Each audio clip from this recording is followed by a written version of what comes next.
Poor girl begs a stranger to save her sick mom. What he does next changes her life forever. She had no idea he was a CEO. Hello, viewer. Thanks for joining us. Leave a like and share your thoughts in the comments, along with the city you're watching from. Now let's continue with the story. A bitter wind rattled the glass doors of the downtown Chicago hospital, sending a chill through the lobby as Sarah Mitchell stepped inside. She was 23, slender and pale from too many late-night shifts, with wide brown eyes that revealed both her exhaustion and her determination. That night, she still wore her server's uniform, a black polo shirt and faded khaki pants, beneath a heavy coat she had grabbed in haste. Snow clung to the cuffs of her pants. The overhead lights gave everything a sterile glow, intensifying the sense of urgency that clung to each passing nurse and doctor. Mary Mitchell, Sarah's mother, had been admitted just hours before. Sarah felt her heart hammer in her chest, partly from running down icy sidewalks, partly from the fear of what she would find when she arrived. The hospital corridors smelled faintly of disinfectant and stale coffee. She approached the reception desk, chest rising and falling with shallow, rapid breaths. "Excuse me," she managed, leaning forward. "I'm here for my mother, Mary Mitchell. She was brought in tonight." The nurse on duty glanced at the record on her computer screen and frowned. "Room 407, she said gently, handing Sarah a temporary visitor's badge. "Are you all right, dear? You seem shaken." Sarah forced a polite smile. "I'm okay," she lied. "I just need to see her." She clutched the badge, took the elevator, and in a few seconds found herself standing outside the door where her mother lay. The room's fluorescent lights revealed Mary's frail form, making the lines on her face more pronounced. Mary was only 48, but looked older, weakened by months of illness that had started with vague symptoms and rapidly escalated. Inside, the steady beeping of medical monitors punctuated the silence. Sarah noticed the IV drip connected to her mother's arm. She took a seat by the bed, carefully placing her cold fingertips on Mary's hand. "Mom, I'm here," she whispered, her voice cracking slightly. Mary's eyes fluttered open, and in them, Sarah saw the exhaustion of someone who had fought too long without reprieve. "I'm so sorry," Mary murmured, her voice almost inaudible. "I hate that you have to see me like this." Sarah felt tears burning her eyes.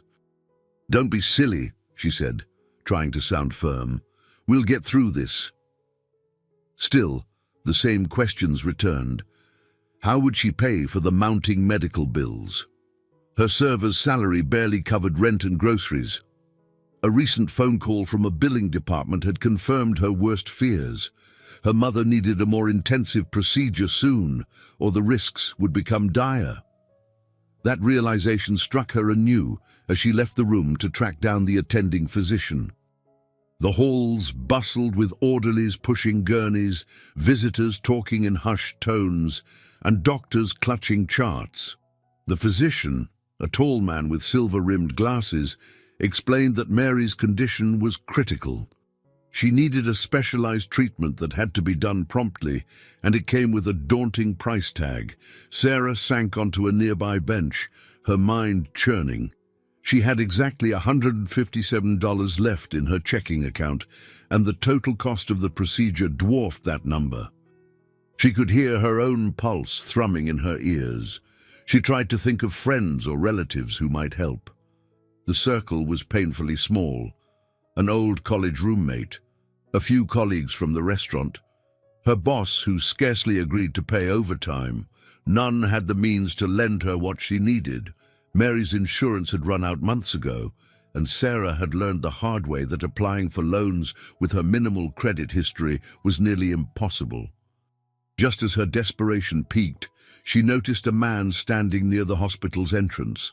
He was tall, mid-30s, wearing a tailored charcoal suit and an elegant overcoat. He was on his phone, speaking in a low, urgent tone. His posture, squared shoulders and poised stance, hinted at confidence, but there was something in his expression that suggested weariness. Sarah felt the inexplicable urge to approach him. It went against everything she believed in. She prided herself on never begging, yet she could no longer see another way forward. "Excuse me," she said softly, stepping toward him. His eyes flicked to her, grey and focused, as he ended the call. I'm sorry to bother you," she stammered, her throat tight. "My mother is very sick, and I don't know what else to do." He looked her over, taking in her disheveled uniform and the worry etched into her face. For a moment, neither spoke. Then, in a surprisingly gentle voice, he replied, "Is there something I can help you with?" Sarah swallowed. Every instinct told her to step back, to remain proud, but her mother's life was on the line, and there was no time to cling to pride. She paused, forcing the words out. "I'm desperate. I need help paying for my mom's treatment." "Please." Her cheeks burned, and she could feel her heart pounding so loudly she wondered if he could hear it. A flicker of compassion crossed the man's face, mingled with apprehension. He glanced around, perhaps making sure they had privacy, before returning his gaze to her. "Let's talk somewhere quieter," he said. That simple sentence was the first crack in the wall that Sarah had built around her independence. In her darkest hour, she clung to the hope that this stranger's kindness might be the only thing standing between her mother and the unimaginable. Back in the hospital lobby, the crowd had thinned out. Snow continued drifting past the large windows, piling up in thick white sheets. Sarah followed the well-dressed stranger to a small seating area. The overhead lights buzzed quietly, giving the space an oddly serene atmosphere compared to the turmoil brewing inside her. He introduced himself with a brief nod. "My name is James," he said, offering a polite handshake. Sarah noticed his manicured nails and the subtle yet unmistakable aura of wealth around him. Despite his refined appearance, a certain tension shadowed his face. "I'm sorry about your mother. How bad is it?" Sarah sighed, lowering herself onto a vinyl-upholstered chair. "Her condition's pretty advanced," she explained. "The doctors say she needs a specialized procedure. It's expensive, unbelievably so. I've tried everything, loans, insurance appeals, even asked my boss for an advance. Nothing's worked." James leaned forward, elbows on his knees. He studied her intently, but with no sign of judgment. "How soon does she need the operation?" "They said within days," Sarah replied, her voice shaking. She still couldn't believe she was pouring her heart out to a man she'd met only minutes before. "Maybe less." He hesitated, as though weighing something unsaid. "I'm not a doctor, but I assume time is critical." "It is," she agreed, swallowing a wave of panic. "If it doesn't happen soon, the risk goes way up." In that moment, she glanced around the lobby and spotted a young man observing them from a short distance. He wore a tailored suit, similar in style to James's, though less expensive, and had a leather-bound tablet in his hands. When Sarah made eye contact, he quickly looked away, feigning interest in a poster about flu shots. She figured he might be an assistant or colleague, someone who accompanied James wherever he went. Why a man of such stature would be here at this hour was a mystery. James cleared his throat softly. "It sounds like you're running out of options." It wasn't a question, but more a statement of fact. Sarah nodded. Her cheeks heated with a mix of shame and urgency. "I wouldn't normally do this. I don't go around asking strangers for money, but I'm desperate." An uncomfortable silence stretched. Sarah's gaze drifted to her chipped nail polish. She realized she must look utterly spent. Hair frizzed from the snow, eyes red-rimmed from anxiety. This was her darkest hour, and she was laying it all out in front of someone she didn't know. Yet, she felt oddly safe sharing her fears with him. Finally, James spoke. "I'm not sure what I can do exactly, but perhaps I can help." He glanced at his watch, and the faintest hint of conflict flickered in his eyes, as if old memories weighed on him. "Tell me more about your mother. How long has she been ill?" A pang of emotion tightened Sarah's chest. "She's been fighting this for about a year. She used to teach high school English, but once she got sick, she couldn't stand in front of a class anymore. I've been trying to cover the bills with my server job, but it just isn't enough. She's all I have." James nodded, and his expression softened. "I see." He paused, choosing his next words carefully. "Look, I'd like to talk with you further. He gestured subtly to the young man with the tablet. "My colleague, Marcus, handles a lot of the details I can't manage personally. Maybe we can set up some form of assistance." Sarah's heart leapt at the prospect of real help, yet she felt a sting in her pride. "I don't want a handout," she blurted, almost regretting the words immediately. "I mean, I'd pay you back, somehow." Her voice cracked on the last syllable. James regarded her thoughtfully. "I respect that," he said. "This doesn't have to be a gift if that makes you uncomfortable. We can consider it an advance or a loan that you repay over time. But first, let's make sure your mother gets the care she needs." Relief washed over Sarah, alongside a new flood of tears she refused to let fall. "Thank you," she managed. Her shoulders trembled as she considered the possibility that Mary might receive her life-saving procedure after all. It felt too good to be true. Marcus approached, offering a polite smile. "Mr. Reed, you have a conference call scheduled soon," he reminded quietly. Then, turning to Sarah, he said, "I'm Marcus Klein. I work for Mr. Reed. If you can give me your contact information, I'll follow up with the hospital and get the ball rolling." "Mr. Reed," Sarah repeated silently, realizing for the first time that James might be more than just a wealthy man. Could he be an executive or a high-ranking corporate figure? She didn't dare ask. She was too overwhelmed to process further details. She jotted down her phone number on a scrap piece of paper and handed it to Marcus. A small spark of hope ignited in her chest. But it also brought a new wave of questions. Who exactly was James Reed, and why would he go out of his way to help her? Unsure of what the future held, she clung to the only certainty she had left, that her mother's life depended on every step she took from now on. The next morning, Sarah stood outside the cramped one-bedroom apartment she shared with her mother, fumbling with the keys. The old lock stuck again, forcing her to jiggle it until the door finally gave way. Inside, she found the living space eerily quiet. Mary would normally be reading or listening to music if she were feeling up to it, but now the couch was empty. A small lamp still burned in the corner, left on from the evening before. Sarah dropped her purse onto the worn-out armchair and stared at the stack of bills on the coffee table. They reminded her of a menacing tower, each envelope a fresh demand she could never fully satisfy. Most were medical statements outlining procedures, scans, and treatments. Others were utility bills overdue for weeks. She remembered the conversation with James in the hospital lobby. He had offered to help, or at least to discuss the possibility of covering the immediate costs.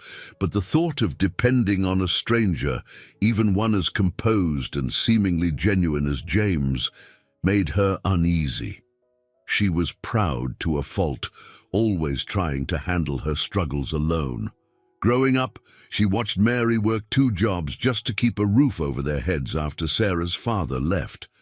Maybe that was why asking for charity felt like a betrayal of everything her mother had taught her about independence and self-reliance. Her phone buzzed, snapping her out of her thoughts. The screen displayed a number she didn't recognize. With a deep breath, she answered, expecting a debt collector. Instead, it was Marcus. "Good morning, Miss Mitchell," he began politely. I hope I'm not calling too early. Mr. Reed asked me to check in with you. She swallowed, trying to keep her voice steady. It's fine, I'm awake. I spoke with the hospital about your mother's case, Marcus continued. They confirmed she needs a critical procedure soon. Mr. Reed wants to expedite the process. We'd like to arrange a meeting so we can discuss options for covering the costs and how you might repay the loan. Sarah's grip tightened on the phone.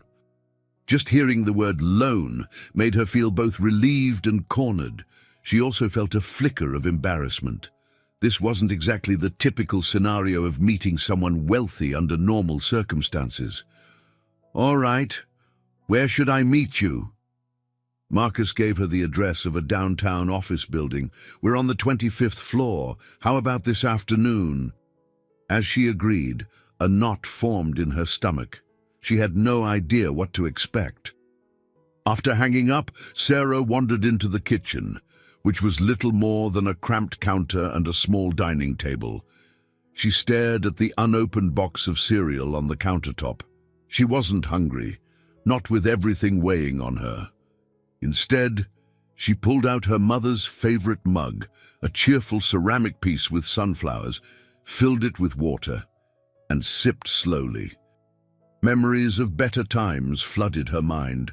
Mary reading aloud her favorite novels, the two of them dancing in the living room to old records, back when life felt simpler. Now, all that innocence was lost in the swirl of medical crises and looming deadlines. The hours ticked by, and Sarah found herself in front of a mirror, trying to make herself presentable for the meeting. She chose a clean blouse and a dark skirt, taming her hair into a neat ponytail. Glancing at her reflection, she realized how tired her eyes looked. No matter how she tried to cover it, the anxiety was plain to see. When she finally arrived at the sleek office building Marcus had described, she felt dwarfed by the gleaming glass facade.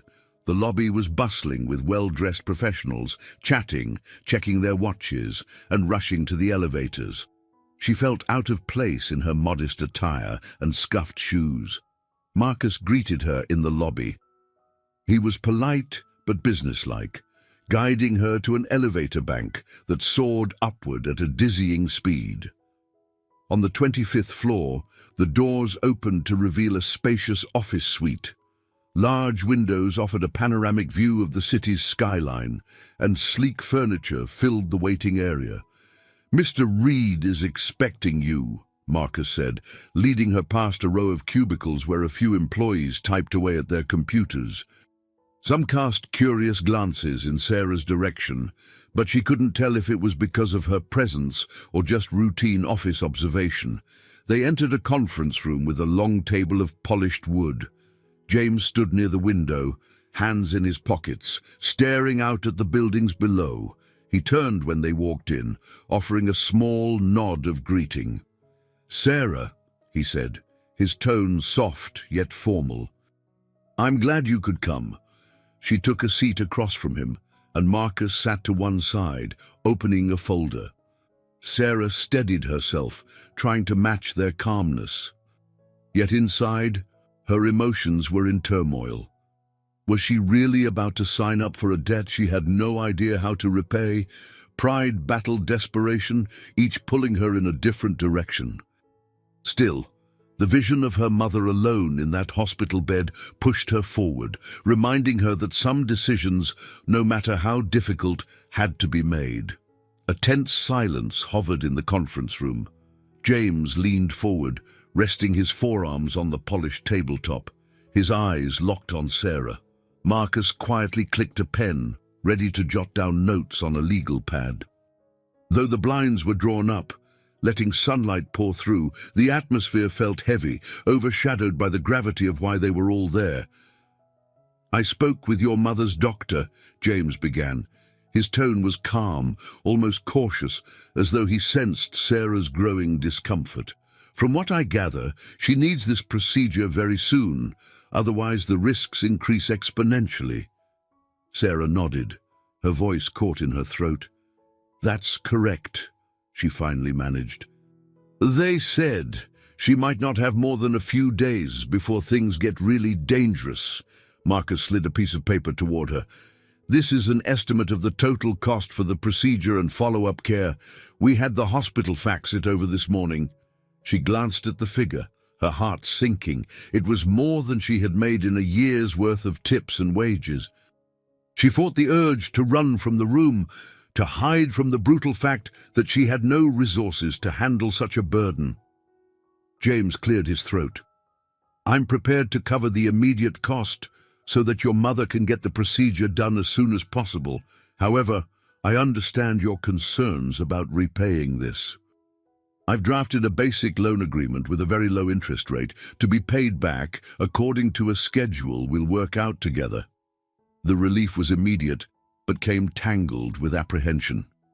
Sarah stared at the document, unable to pick it up. Her thoughts churned. Could she handle a debt this size? Would she be beholden to James? Was this the moment she truly lost her independence? Sensing her hesitation, James softened his voice. I can tell you're uneasy.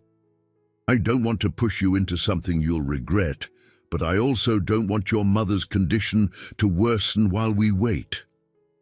Sarah pressed her lips together, forcing herself to meet James's gaze. There was a sincerity in his eyes she couldn't deny. It's not that I don't appreciate it, she said. It's just, I'm scared.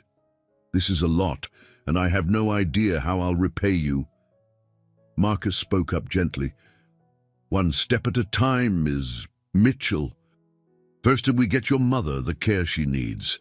Then we figure out repayment terms that won't break you. She let out a shaky breath. All right, she whispered, picking up the pen. Let's do it. As she signed her name on the preliminary agreement, her hand trembled. An odd mix of relief and dread coiled in her stomach like a spring. After the paperwork was settled, James walked her to the elevator. Marcus stayed behind, likely to handle further details. Before pressing the button, James turned to her. I want you to know, he said quietly, I'm not doing this to make you feel indebted. I've known what it's like to be helpless in a hospital, watching someone you love suffer. No one should have to face that without support. Sarah felt a sting of emotion at the depths she sensed behind his words. Thank you, she replied. Really. This means everything to me. She wanted to ask him about his own past, to understand what drove him to help a total stranger, but she couldn't find the right words, and the doors slid open, releasing them into the quiet hallway. By the time she stepped outside, the cold December air hit her face like a slap. She realized she'd been perspiring in the stuffy tension of that office. The next couple of days blurred into a whirlwind of phone calls and hospital forms. The staff, once alarmed at her inability to pay, seemed more cooperative now that they had confirmation of funds. A few curious nurses asked how she managed to secure financing so quickly, but Sarah only offered vague answers, feeling it best not to broadcast the arrangement.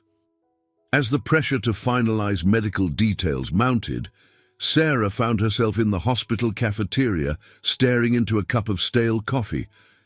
Emily, her co-worker and closest friend, had come by to check on her. Emily was a petite woman of 25, with a warm, comforting presence. She noticed Sarah's drawn face and put a hand on her shoulder. Hey, girl, you look exhausted, Emily said softly, concern evident in her voice. Any good news? Sarah took a slow sip, then exhaled. Yes. I found someone to cover the cost, at least temporarily. Emily raised an eyebrow. Whoa, someone? Like who? Sarah hesitated. Just a businessman who offered a loan. It's complicated. The story spilled out in fragmented pieces. Her desperation, James's unexpected kindness, and the towering debt that now loomed over her. Emily listened intently, her eyes widening at the part where Sarah approached a stranger in a hospital lobby. You're braver than I could ever be, Emily said, half admiring, half worried. I just hope this guy's trustworthy. Sarah thought back to James's quiet, honest demeanor. She pictured the moment he mentioned knowing the pain of hospitals. I believe he is, she said, though there was a tremor of uncertainty in her voice. But I can't help feeling that I'm in over my head. Emily offered a reassuring smile. Maybe you are, she admitted, but you're doing what you have to do for Mary. That matters more than pride, right? Sarah swallowed hard. She knew Emily was right, and yet the anxiety gnawed at her. Bills, hospital forms, phone calls, everything piled up as if trying to crush her resolve, and the looming question of who James Reed really was lingered in the back of her mind. All she could do was trust that this leap of faith wouldn't send her crashing into pieces. Days slipped by in a blur of hospital corridors and anxious nights. Sarah juggled phone calls with Marcus, tried to maintain some semblance of calm for her mother, and even managed a few shifts at the restaurant, though her boss grumbled about her inconsistent schedule. She felt like she was living in two separate worlds, one in which she was a struggling server, scraping together tips, and another in which she found herself meeting with a powerful man in a gleaming skyscraper, finalizing arrangements that felt surreal. Mary's doctors delivered a harsh reminder one morning. They approached Sarah in the hallway just as she arrived. "We need to schedule the procedure," one of them said, his voice firm. "If we don't operate soon, her condition could deteriorate rapidly." Sarah inhaled sharply. "How soon are we talking?" "Within 48 hours, the doctor replied. "Any delay beyond that, and we can't predict how her body will respond." Her world spun. 48 hours. She nodded, forcing composure. She stepped outside the ward to call Marcus, who promptly answered. "The funds have been cleared," he told her. "Everything is set on our end." And just like that, the door to a better chance for Mary's survival opened, waiting for Sarah to step through. But in the pit of her stomach, a swirl of apprehension remained. Accepting James's offer meant binding herself to a loan large enough to overshadow her modest life for years. Pride flared in her chest, making her want to push away the help and declare she could manage on her own. But she knew it was impossible. Pride was no match against the urgency of the situation. With trembling fingers, she called James. It was the first time she dialed his direct line. He picked up after 2 rings, his voice low and calm. "Sarah, everything all right?" She explained the doctor's warning, her words rushing together in panic. James listened intently, then said, "I'll be at the hospital in an hour. We can settle any final details and make sure they have what they need." True to his word, James appeared at the hospital looking as impeccably dressed as ever, his charcoal overcoat a stark contrast to the clinical white walls. He pulled Sarah aside to a quiet corner near the waiting area. "They said we can schedule the procedure for tomorrow," she told him, noticing the faint lines of worry etched on his brow. "I've signed the last of the paperwork. The hospital is satisfied with the financial guarantee." James nodded, relief flickering across his features. "Good. I'm glad we could expedite it." "Are you holding up okay?" Sarah managed a weary smile. "I'm coping. My mom's everything to me, so if this is what it takes, then I'm ready." He placed a gentle hand on her shoulder, then seemed to catch himself and withdrew it. "Tomorrow's going to be a stressful day, but try to rest tonight. If you need anything, call me or Marcus." She thanked him and watched him walk away, the sense of conflicting emotions dancing in her chest. Part of her longed to trust this man fully, to lean on the strength of his generosity. Another part warned her that she hardly knew him, that life seldom handed out salvation without consequences. Either way, time was up. She had made her choice. Later that evening, Sarah slipped into Mary's hospital room. Mary was awake, propped up by pillows, a subdued light illuminating her frail figure. "Mom, we have the surgery set for tomorrow. Sarah said, her voice tight with excitement and fear. "The hospital will handle the rest." Mary's eyes, though tired, lit with cautious hope. "How on earth did you manage that?" Sarah hesitated, then gave a small shrug. "I found someone who was willing to help. Alone. Don't worry about the details. Just focus on getting through the procedure, okay?" Mary reached for Sarah's hand. Hers felt cold and weak, but there was a comforting pressure in the way she squeezed her daughter's fingers. "I'm so proud of you," she whispered. "I never wanted you to carry this burden, but you've done so much already." Tears threatened to spill from Sarah's eyes. She quickly blinked them back. "It's going to be all right," she said softly, both to Mary and to herself. She left the hospital near midnight, stepping out into a frigid Chicago street. The wind stung her cheeks, and the streetlights cast long shadows across the snow-packed sidewalk. Each step she took felt momentous, as though she walked along a razor's edge between hope and disaster. Outside her apartment, she lingered for a moment, gazing at the faint glow in the living room window. In less than 24 hours, her mother would be on an operating table, her fate in the hands of skilled surgeons and financed by the benevolence of a man she barely knew. It was a gamble that ran deeper than money. It was about faith in another human being's compassion and faith in herself to bear the consequences. Despite the biting cold, Sarah stood there for a long minute, searching for the courage she needed. Tomorrow, there would be no turning back. She had taken her first uncertain steps toward a future she couldn't yet imagine. And as the snow began to fall once more, she wondered if she'd look back on this moment someday and realize it was the beginning of everything changing. Mary's procedure took place just after dawn on a grey Chicago morning. Throughout the long hours of surgery, Sarah sat in the waiting room with her arms tightly folded across her chest, jumping at every sound. At one point, a kindly older nurse offered her a blanket and a cup of lukewarm tea, but Sarah hardly noticed. She could think of nothing except the possibility that this surgery might fail, or that the financial arrangement with James Reed might unravel. At last, the doors to the operating area swung open and a doctor emerged, pulling off his mask with a cautious smile. "She's stable," he announced quietly. "The next few days in recovery will tell us a lot, but she made it through." A flood of relief washed over Sarah, and tears sprang to her eyes. She wanted to believe that everything would be fine from now on, but she knew better than to assume the fight was over. She rose to thank the doctor, rubbing at the tension in the back of her neck, and asked if she could see her mother. In a narrow recovery room, Mary lay pale and still, hooked up to monitors that beeped at slow, reassuring intervals. The sight of Mary breathing steadily filled Sarah's heart with gratitude. As she gently took her mother's hand, Mary's eyelids fluttered open. Her voice was little more than a whisper.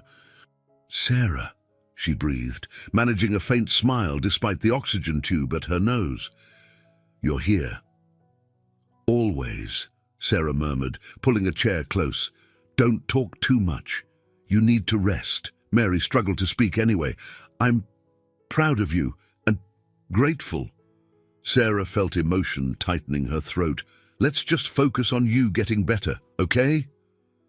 Mary's faint nod ended in a wave of exhaustion, and she slipped back into a light doze. The nurse entered and guided Sarah into the corridor so Mary could recover quietly. There, Sarah nearly walked headfirst into James, who had appeared with an anxious expression. He was dressed more casually than before, wearing a warm sweater and dark slacks, the tension in his posture unmistakable. "How is she?" he asked, voice hushed. "She made it," Sarah replied, her hands shaking with residual stress. "They say the next few days are critical, but the surgery went well." His features softened in relief. "I'm glad," he said simply, as though it was the only sentiment that mattered at the moment. Nearby, a brief commotion arose as a nurse tried to maneuver a gurney through a tight space. James gently guided Sarah aside, and they found themselves alone in a side hallway near a row of vending machines. In the buzzing fluorescent light, Sarah realized how exhausted James looked. Dark circles under his eyes, shoulders drooping slightly. "You didn't have to come," she began, though part of her was grateful he had. "It's so early." He gave a small shrug.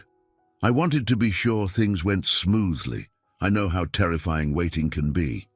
He paused, then added, "When my late wife was in the hospital, every minute felt like an eternity. No one should go through that alone." The raw sincerity in his voice gave Sarah pause. She recalled how he'd mentioned having been in a similar situation. Perhaps that was why he'd stepped in so decisively to help. She felt a surge of empathy mixed with curiosity, but before she could probe further, a nurse approached James with paperwork requiring his signature. While he signed, Sarah thought about her mother's quiet words of encouragement. She realized that, in many ways, Mary had been her lifelong mentor, teaching her resilience, instilling in her the idea that one should never give up, no matter how daunting the challenge. Now, Mary's example gave Sarah the courage to adapt, to stretch beyond the confines of her meager life and accept help from unexpected places. When James turned back, he offered a wry smile. "Marcus is handling a few calls from my office, but I'll need to be there soon." "A lot of things are piling up." Sarah nodded. A wave of guilt washed over her. She had cost him time, money, and possibly goodwill within his company. Yet she also sensed he wasn't complaining. If anything, he seemed determined to see this through. "Thank you," she said softly, "not just for the money, but for standing by her side in the moments she needed someone the most." "Take the next few days to be with your mother," James advised. "When she's stable, we'll talk more about how you want to handle repayment and about the idea Marcus mentioned, that you might consider working at my company for a while." Sarah hesitated. The notion of stepping into James's professional world frightened her. Her entire life had revolved around waitressing and caring for her mother. She didn't know the first thing about office jobs, corporate etiquette, or technology, let alone how to carry herself among people who viewed her as an outsider. But then she remembered Mary's words. "I'm proud of you, and grateful." "All right," she said at last. "We'll talk." James gave a brisk nod, then gently excused himself. As his footsteps faded down the corridor, Sarah glanced back at her mother's recovery room. She thought of everything that had happened in such a short time: James's intervention, the successful surgery, and the sudden possibility of a future far different from the one she'd always envisioned. Though fear still gnawed at her, a small spark of hope glimmered. She would gather the resolve necessary to face whatever came next. Because, for the first time, she sensed a shift deep within her, a willingness to let go of old limitations, to trust others, and to walk a path that her pride had once forbidden her to tread. 2 days later, Mary was stable enough that the doctors allowed Sarah to go home and rest, provided she returned each day to check on her. Mary's face had regained a touch of color, and though her voice was still weak, her smile was steady. Sarah left the hospital at sunset, stepping out into the crisp winter air with renewed determination. The sky glowed a deep purple, and holiday lights sparkled on the trees lining the hospital's entrance. Sarah pulled her coat tight, weaving through the drifting crowds of visitors and staff leaving their shifts. She felt a strange sense of displacement. This hospital had been her main world for weeks, maybe months, but it was time to rejoin the life she'd left in limbo. When she arrived back at the apartment, the neglected bills on the coffee table still greeted her, but she no longer felt a stabbing panic at the sight. The immediate crisis of Mary's surgery was covered, though she knew more financial storms likely awaited. She dropped her keys on the counter and checked her phone. There were several missed calls from Emily and one from her boss at the restaurant. She sighed, calling her boss back first. He was as curt as ever. "We need you in tomorrow. We're short-staffed," he grumbled. "I don't know how much longer I can hold your position if you keep missing shifts." Sarah apologized and promised to work the next day. Yet, she couldn't ignore the fact that the restaurant's sporadic paychecks wouldn't come close to paying off the debt she now owed James. Even if Mary fully recovered, there was a mountain of expenses to face. Emily's message, on the other hand, was much warmer. "Hey, Sarah, hope you're holding up. Call me back, okay? I was thinking about you." She dialed Emily's number, and within seconds, Emily's cheerful voice filled her ear. "Girl, how are you? I've been so worried." Sarah sank into the lumpy couch with relief at hearing a friendly voice. She gave Emily a rundown of Mary's status and the tentative plan to repay James. It all felt surreal to say out loud. "He mentioned maybe employing me," she admitted hesitantly, "at his tech company." "Whoa," Emily replied, astonished. "You, in a tech company? Didn't you once say you barely know how to use Excel?" "I know," Sarah groaned, pressing a hand to her forehead. "It's crazy, but it might be my best shot at paying off this debt without drowning in high interest." Emily made a thoughtful noise. "Don't sell yourself short. You're smart and hard-working, and I bet you can learn whatever they need you to learn. Just be careful. You don't want to feel indebted to him forever." Sarah closed her eyes, recalling James's solemn face and the unexpected kindness in his voice. "I don't get the sense he's trying to trap me, but you're right. I should tread carefully." They chatted a bit longer, Emily promising to stop by the hospital soon. After hanging up, Sarah realized she needed rest before her shift. She changed into old sweatpants and an oversized t-shirt, though sleep didn't come easily.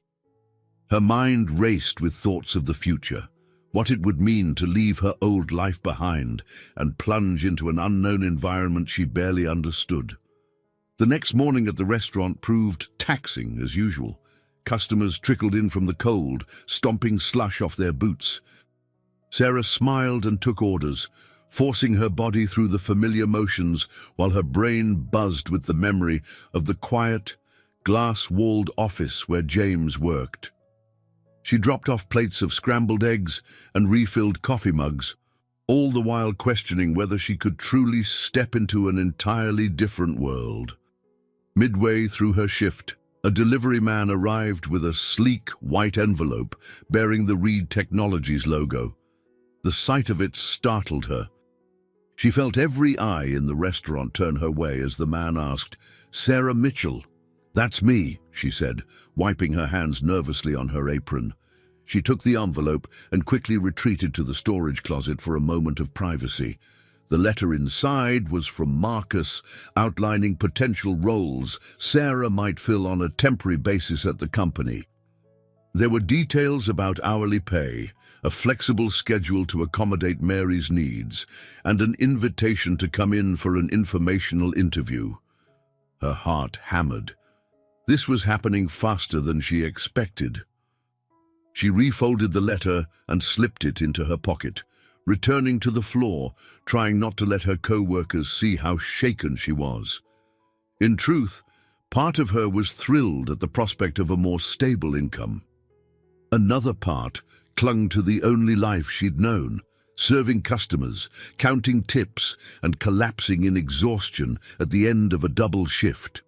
When she clocked out, she walked along the snowy sidewalk toward the bus stop, reading and rereading the letter's contents. She suspected that taking this job, if offered, would mark the end of her days at the restaurant. A knot twisted in her stomach.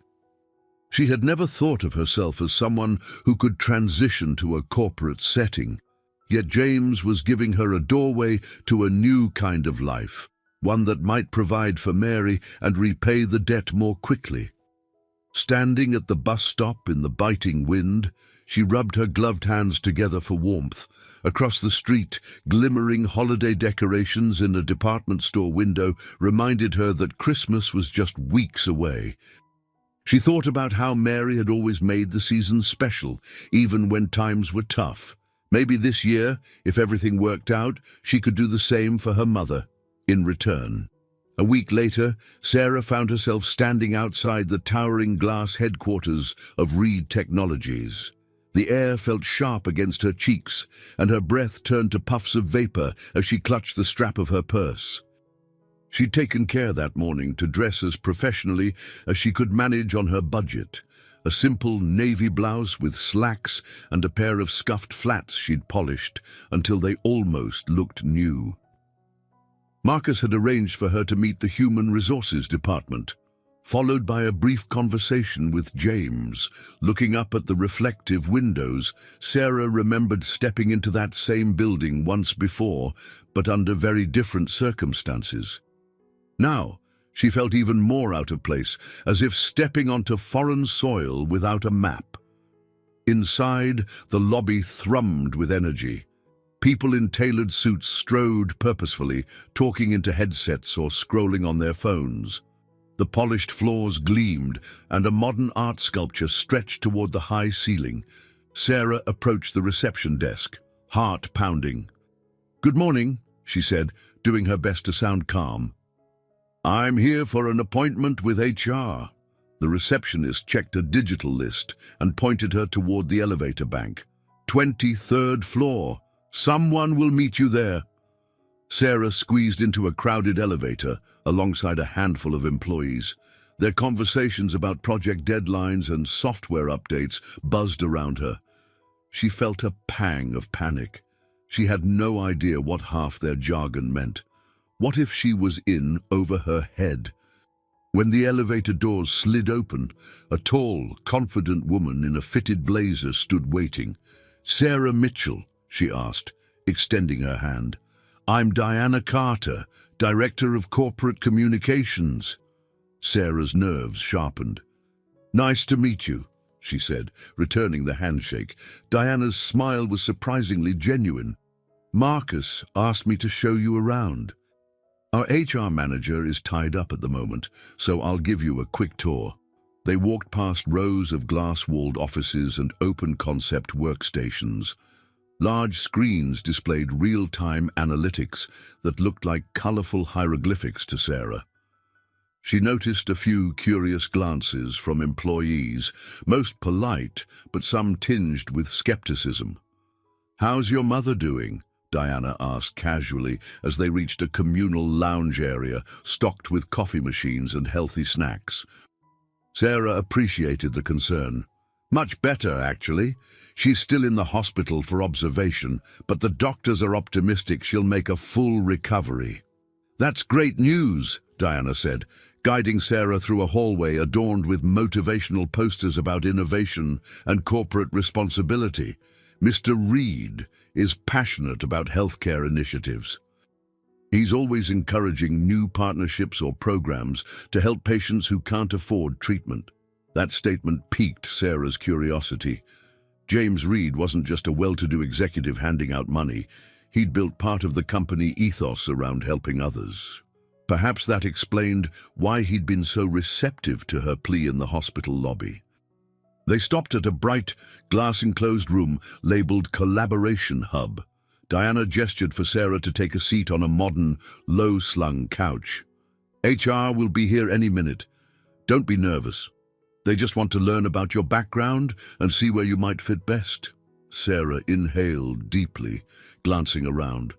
Everything about this place was new, crisp, buzzing with efficiency, and worlds away from the clatter and commotion of the restaurant. She felt the eyes of passing employees drift toward her as if they knew she was different. The realization both excited and unsettled her. Moments later, a man in a neatly pressed suit arrived, offering a handshake. "I'm Philip Daniels, HR manager. Thank you for coming in." They launched into a conversation about her previous work experience, customer service at the restaurant, a few volunteer stints in high school, and so on.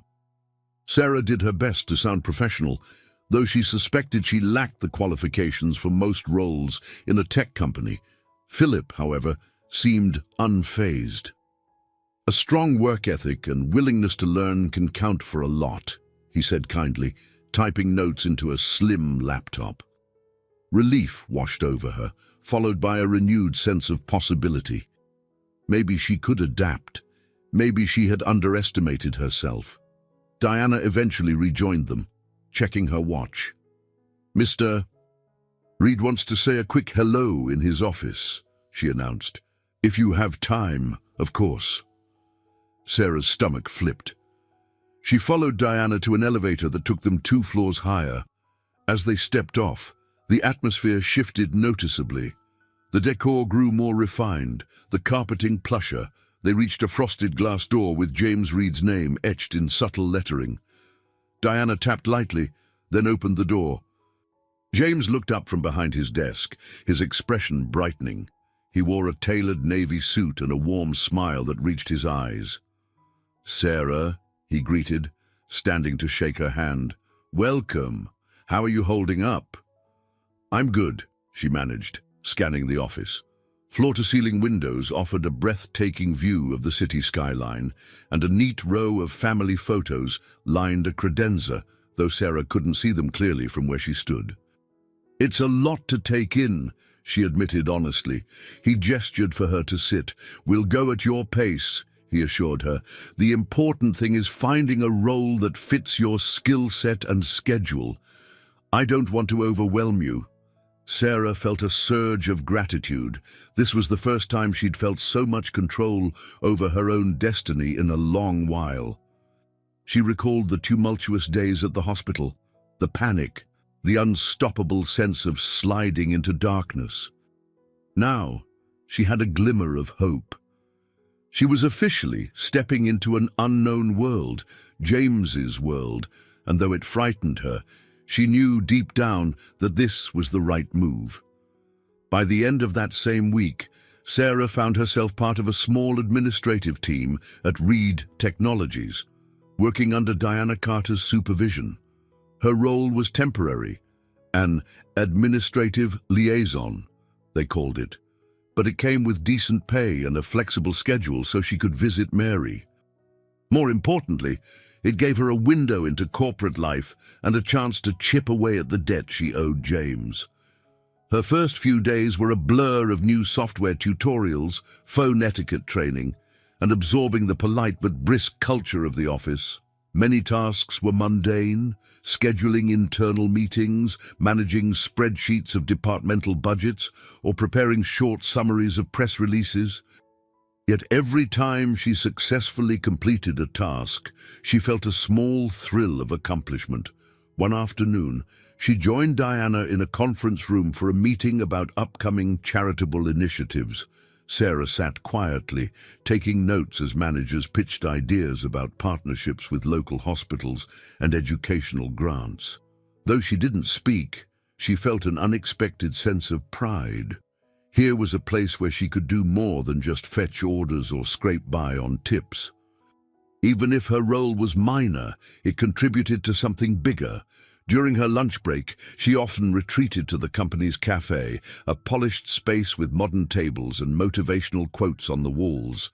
She'd nibble on a sandwich or sip coffee, scanning the room for any familiar faces.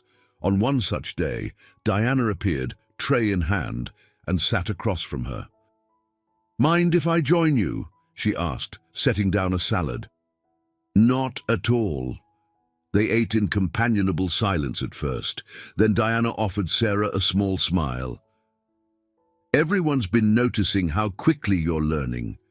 That's not always the case with new hires, especially those who come from completely different backgrounds." Sarah felt a warm flush creep over her cheeks. "I'm just trying to keep up. Sometimes I feel like I'm an imposter here."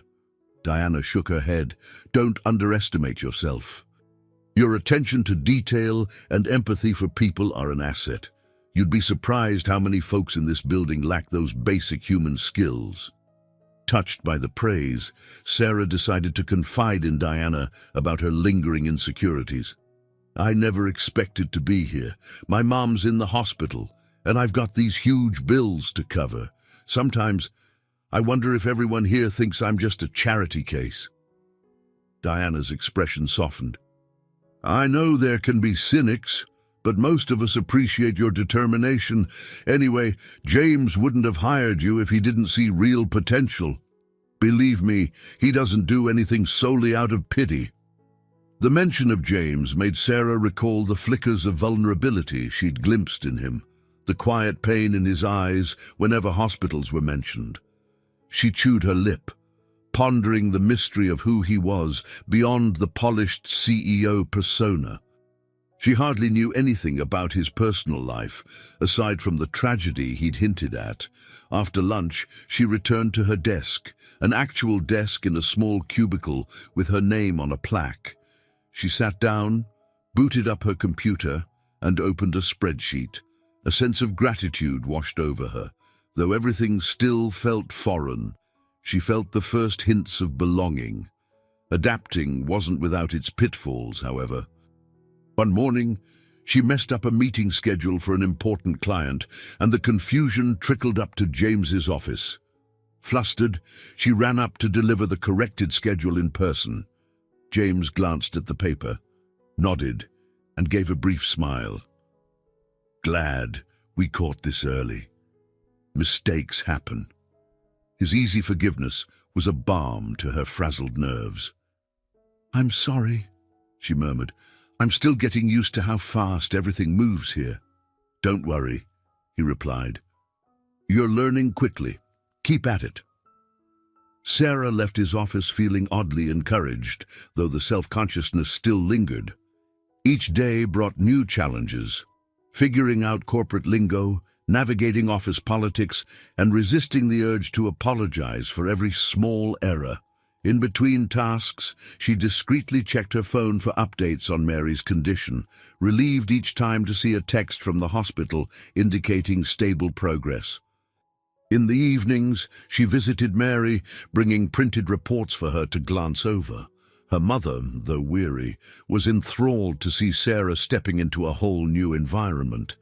"Honey, I always knew you had it in you," she'd say, resting against the hospital pillows. "Don't be afraid to shine." Sarah smiled and squeezed Mary's hand, recalling Diana's words about empathy being an asset. Maybe that was one thing she could contribute, the same kindness and warmth her mother had always shown. In a place focused on targets and profits, perhaps there was room for someone whose background taught her the importance of compassion. Sarah's daily routine at Reed Technologies slowly took shape. Each morning, she'd pass through security, greet the reception staff, and settle at her cubicle. She felt a trace of pride wearing her newly purchased business casual outfits, nothing fancy, but a step up from her old uniform. And whenever she felt a pang of nervousness, she reminded herself that each paycheck brought her closer to repaying James. On her second week, Diana introduced her to a small group of co-workers who were organizing a charity bake sale to benefit a local children's hospital. "Sarah, meet Gabriella, Tim, and Helena," Diana said in a breezy tone. The group was gathered in the cafe, discussing logistics while sipping cappuccinos. Gabriella was a soft-spoken woman with kind eyes and a gentle demeanor. Tim, on the other hand, radiated energy, talking rapidly about ideas for promoting the event on social media. Helena appeared more reserved, nodding occasionally, but rarely interjecting. They invited Sarah to help coordinate deliveries and volunteer sign-ups. "This is right up your alley if you're interested," Diana suggested. "You mentioned wanting to learn more about our community outreach programs." Sarah smiled, nodding eagerly. "I'd love to help." Over the next few days, she attended quick planning sessions with them during breaks. She helped design a simple spreadsheet to keep track of who would bring baked goods and who would staff the tables in the lobby. To her relief, the group treated her warmly, as an equal. "Thanks for stepping in," Tim said one afternoon, handing her a printout. We've been doing this for a while, but we're always short on volunteers who can actually keep things organized. Sarah felt a rush of appreciation. I'm happy to do it, she replied. Besides, it's for a great cause. She suspected her genuine desire to help might be winning them over more than any skill on her resume, but that was fine by her. She wasn't just trying to fit into a corporate mold. She wanted to be herself, someone who understood hardship and valued community. Meanwhile, Diana continued to mentor Sarah in her day-to-day tasks. Often, Sarah accompanied her to small press briefings or internal strategy sessions. Sarah learned how to compile meeting notes into professional summaries and how to craft concise email replies to high-level stakeholders. This exposure was invaluable, and she found Diana's calm, supportive presence reassuring. Back in Mary's hospital room, the improvement was becoming evident. Mary's cheeks had gained a bit of color, and though she tired easily, she no longer looked as frail. Each visit, Sarah recounted stories about office life, the coffee bar that used fancy beans, the staff's obsession with deadline reminders, and the comedic stress over not mixing up the client call times. Mary would listen, eyes bright with pride, occasionally teasing Sarah about her big city corporate persona. It was during one of these hospital visits that Sarah realized how deeply she cared about the sense of belonging she was developing at Reed Technologies. For so long, she'd felt invisible, just another exhausted waitress at a bustling diner. Now, she had colleagues and responsibilities that extended beyond scraping by. When the bake sale day arrived, Sarah arrived early, helping Tim set up tables in the lobby. The bright overhead lights gleamed on rows of cookies, brownies, and small signs with donation jars. Gabriella fussed over the arrangement of pastries, ensuring everything looked appealing. Helena nodded approval, her quiet presence an unexpected comfort. Before long, employees poured in, dropping dollars and coins into the jars. Diana brought by a tray of homemade muffins, winking at Sarah as she set them down. Laughter and chatter echoed in the lobby, and Sarah felt a grin spreading across her face. For the first time in ages, she sensed genuine camaraderie, a spirit of joint purpose. Mid-morning, James descended from the elevator with Marcus at his side, scanning the tables. He offered a smile that reached his eyes when he spotted Sarah. "Looks like a successful event," he remarked, slipping a donation into the jar. "Thanks," Sarah replied, meeting his gaze. She still felt that hint of nervousness around him, but it was balanced by gratitude for all he'd done. "We're hoping to raise a decent amount for the hospital." James nodded approvingly. "That's wonderful. Keep up the good work." After he moved on, Helena nudged Sarah gently. "So, you know Mr. Reed pretty well, huh?" Sarah hesitated, not wanting to broadcast the personal nature of her connection. "Not really well," she replied carefully. "He just helped me out once." Helena smiled, evidently satisfied with the vague answer, and turned her attention back to the pastries. In that moment, Sarah realized how grateful she was for these new friendships. They didn't pry or gossip, they simply accepted her as part of the team. It felt good to be included in something that aligned with her values. Later, as the bake sale wrapped up, they counted the money raised. The sum was impressive. People cheered as Diana gave a quick speech about how the funds would go to cover pediatric treatments for families in need. Sarah felt a lump in her throat, thinking of how she, too, had once been on the desperate side of needing medical support. Now, she stood on the other side, helping to provide hope for someone else. No sooner had the exhilaration of the bake sale worn off than Sarah encountered her first real brush with opposition at Reed Technologies. It happened in the midst of a busy Monday morning when news of an internal audit began circulating through hushed hallway conversations. Gregory Thompson, a name whispered among employees, was an investor with considerable influence. Rumor had it he was not entirely pleased with how James managed certain philanthropic funds. Sarah discovered this the hard way during a tense conversation in the break room. She'd gone in to refill her water bottle, only to overhear two higher-ups discussing the possibility that Thompson might question any questionable expenses, including the kind of assistance James had extended to Mary. Their clipped tones and pointed looks made her stomach clench. She quickly retreated to her cubicle, trying to focus on data entry for a new project. Yet the fear nagged at her. If Thompson and others thought of her as a drain on the company's resources, would James be forced to withdraw his support? Worse yet, could it jeopardize Mary's ongoing treatment? The notion that her presence might cause trouble gnawed at her confidence. Later that day, while photocopying meeting agendas, Sarah was startled by a sharp voice behind her. "You're the one who got the special loan, right?"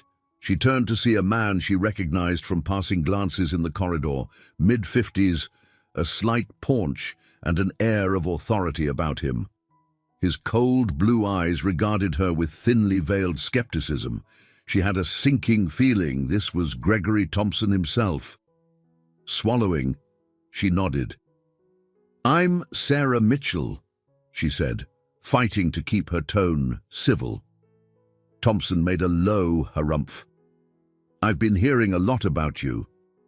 I guess I'm just wondering what the company gets in return for such generosity." Her cheeks flamed. I'm working here," she explained, stiffening her spine. "I have every intention of repaying the loan, and my tasks benefit the team." He waved a dismissive hand, cutting her off. "I'm sure you do your share of filing and coffee fetching. But let me be frank, Miss Mitchell. This is a corporation, not a charity. Some of us are concerned about Mr. Reed's personal decisions bleeding into company finances." Every nerve in Sarah's body fired at once. She wanted to stand up for James, for herself, to say something that would put Thompson in his place. But she struggled to find the right words. "James has been clear that this is his own arrangement," she managed at last. "He's helping my mother out of personal compassion." Thompson gave a tight-lipped smile that didn't reach his eyes. "Compassion doesn't pay dividends, Ms. Mitchell. I hope you keep that in mind." Without waiting for a response, he turned on his heel and strode out, leaving a chill in his wake. For a moment, Sarah just stood there by the whirring copier, hands trembling. Everything she'd been working toward, her job, Mary's recovery, the sense of belonging she was starting to feel, suddenly felt precarious. The memory of Thompson's steely stare haunted her as she struggled through the rest of the day's tasks. When the office finally began to clear out in the late afternoon, Sarah found herself drawn to Diana's desk. Diana was typing rapidly, likely finishing a memo before heading home. Sensing Sarah's distress, Diana paused. "You look upset. Is everything all right?" Sarah lowered her voice, not wanting others to overhear. "I think I just had a run-in with Gregory Thompson. He made it pretty clear he doesn't approve of my situation here." Diana's eyes narrowed. "Thompson can be, well, he can be a real piece of work. He's focused on the bottom line, and anything that doesn't fit in that box is suspect to him."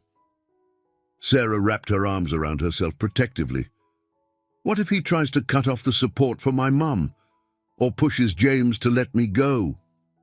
Diana offered a reassuring smile. "He might try, but James is the CEO. He's got plenty of loyal board members on his side. Don't let Thompson intimidate you." Though Diana's words were intended to comfort, Sarah couldn't shake the looming sense of dread. After work, she visited Mary at the hospital. Her mother was sitting up in bed, reading a magazine and looking decidedly better. Sarah mustered a smile, not wanting to worry her. As she helped Mary adjust her pillows, Mary noticed her daughter's tense shoulders. "You sure you're all right, honey?" Sarah hesitated, then gave a half-truth. It's just work stress. Some people aren't happy that I'm there, but I can handle it. Mary's eyes shone with concern. I know you can. You've always handled more than anyone expected, but promise me you won't shoulder it alone. There are good people out there. Ask them for help if you need it. Those words stayed with Sarah that night as she lay awake in her small bed, the city lights flickering through her curtains.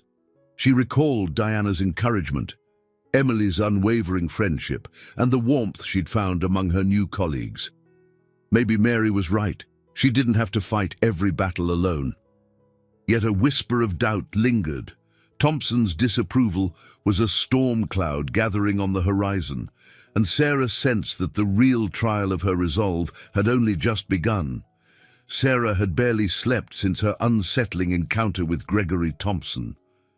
Each morning, she arrived at Reed Technologies feeling a knot in her stomach, unsure if rumors about the investor's opposition to her role would gain traction. Still, she pressed on, determined not to let fear dictate her every move. One of her new tasks involved managing a pilot outreach program James wanted to launch, an initiative pairing Reed Technologies volunteers with local community centers to teach basic computer literacy. The project demanded organization and a knack for communicating with people from all walks of life. At first, Sarah doubted she was the right person to spearhead it, but Diana insisted she could handle it. Mr. Reed believes in this, Diana told her in a confident tone. He handpicked you to coordinate the details. Show him you can do it. So Sarah poured herself into the project. She spent hours calling around to different community centers, explaining what Reed Technologies could offer. Some directors were thrilled by the prospect of free help. Others seemed skeptical, wanting to ensure this wasn't just a corporate publicity stunt. Sarah patiently addressed their questions, gaining a deeper appreciation for the challenges facing underserved neighborhoods in Chicago. Amid all this, she continued her daily calls to the hospital for updates on Mary. Her mother's condition was stabilizing further, and the doctors hinted that Mary might be discharged soon. Yet mounting medical bills still weighed heavily on Sarah's mind. She'd started a repayment plan, automatic deductions from her pay toward the loan, but the balance owed was daunting. Some nights, she'd stare at her meager bank statements and wonder if she'd ever break free from the shadow of this debt. Small victories, however, did crop up here and there. For instance, a week after the launch of the outreach project, Sarah learned that 4 community centers had agreed to host pilot sessions. Encouraged by the news, she created sign-up sheets for employees who volunteered. To her delight, more than a dozen people signed up immediately, some spurred by genuine passion, others likely wanting to curry favor with senior management. Whatever their motives, Sarah was grateful for the support. One afternoon, she was adjusting the volunteer schedule at her desk when Tim, her energetic co-worker from the bake sale, approached. "Hey, I heard about your new project," he said brightly. "I used to tutor kids at a local boys and girls club. I'd love to help out." "Really? That would be fantastic." Sarah paused, feeling a spark of relief that not everyone saw her as a liability. "We need people comfortable with explaining simple stuff, like how to use email, basic word processing, maybe searching for jobs online." Tim grinned. "That's exactly what I did before, so count me in." After Tim left, Sarah felt a sense of accomplishment. Every name on that volunteer list represented a small triumph against her self-doubt, and by extension, against Gregory Thompson's skepticism. If she could prove her worth by making a tangible difference, perhaps Thompson's grumblings would lose some power. Still, a reminder of how precarious her situation remained came later that day. She bumped into Thompson again in the hallway. He was speaking with someone else, voice clipped and businesslike. The moment he spotted Sarah, his expression hardened. He offered no greeting, just a slight nod that felt more like a dismissal. Sarah's cheeks burned, but she held her ground, walking past him with her head high. She refused to wilt under his glare. The next hurdle arrived unexpectedly in a meeting about the outreach program's budget. The finance department wanted a breakdown of every expense: flyers, transportation reimbursements, even the cost of printing instruction booklets. Sarah fumbled through a presentation, nerves jangling, until James stepped in. He calmly reinforced that the outreach program was a strategic investment in community relations. With his backing, the finance team approved the requested funds. It was another modest success, though Sarah couldn't ignore the tension in the room as they discussed philanthropic spending. When the meeting ended, James pulled her aside. "You handled that well," he said quietly. "It's not easy defending a budget in front of the finance folks." Sarah gave a self-conscious shrug. "I'm just glad you were there. I'm not used to these corporate politics." James's gaze softened. "You did fine, and you'll get used to it." He lowered his voice. "If Thompson's pressuring you, let me know." Heat rose in Sarah's cheeks. Part of her wanted to confide in James about the icy interactions with Thompson, but she also worried about appearing weak. "I can manage," she said, forcing a small smile. "But thank you." She had barely finished speaking when Marcus poked his head into the conference room, carrying a stack of documents. He offered Sarah a friendly nod before turning to James with news about an urgent board issue. Reluctantly, James excused himself. As he left, Sarah released a breath she hadn't realized she was holding. Returning to her desk, she thought about how many obstacles she'd faced in such a short span, juggling her mother's recovery, a new job, and the threat of Thompson's disapproval. Yet, each small win fortified her determination. Despite the turmoil in her mind, she allowed herself a moment of pride. She was beginning to see that she did have the strength to navigate this new world. And so she pressed on, aware that more challenges lay ahead, but convinced that every step forward, even a small one, was a victory worth celebrating. The following week brought a shift in the atmosphere at Reed Technologies. Whispers of an impending audit spread throughout the office, sowing a nervous energy that crackled in every hallway. Files were re-examined, budgets double-checked, and mild panic ensued among various departments. Sarah watched it unfold from her vantage point in corporate communications, unsure where she stood in the grand scheme of things. After all, she was just the new admin, right? One day, as she was updating spreadsheets related to the outreach project, Diana stopped by her cubicle. "Mind if we chat in my office?" Diana's tone was cool but urgent. Unease swirled in Sarah's gut as she followed Diana to a smaller, glass-walled enclosure. As soon as the door closed, Diana gestured for her to sit.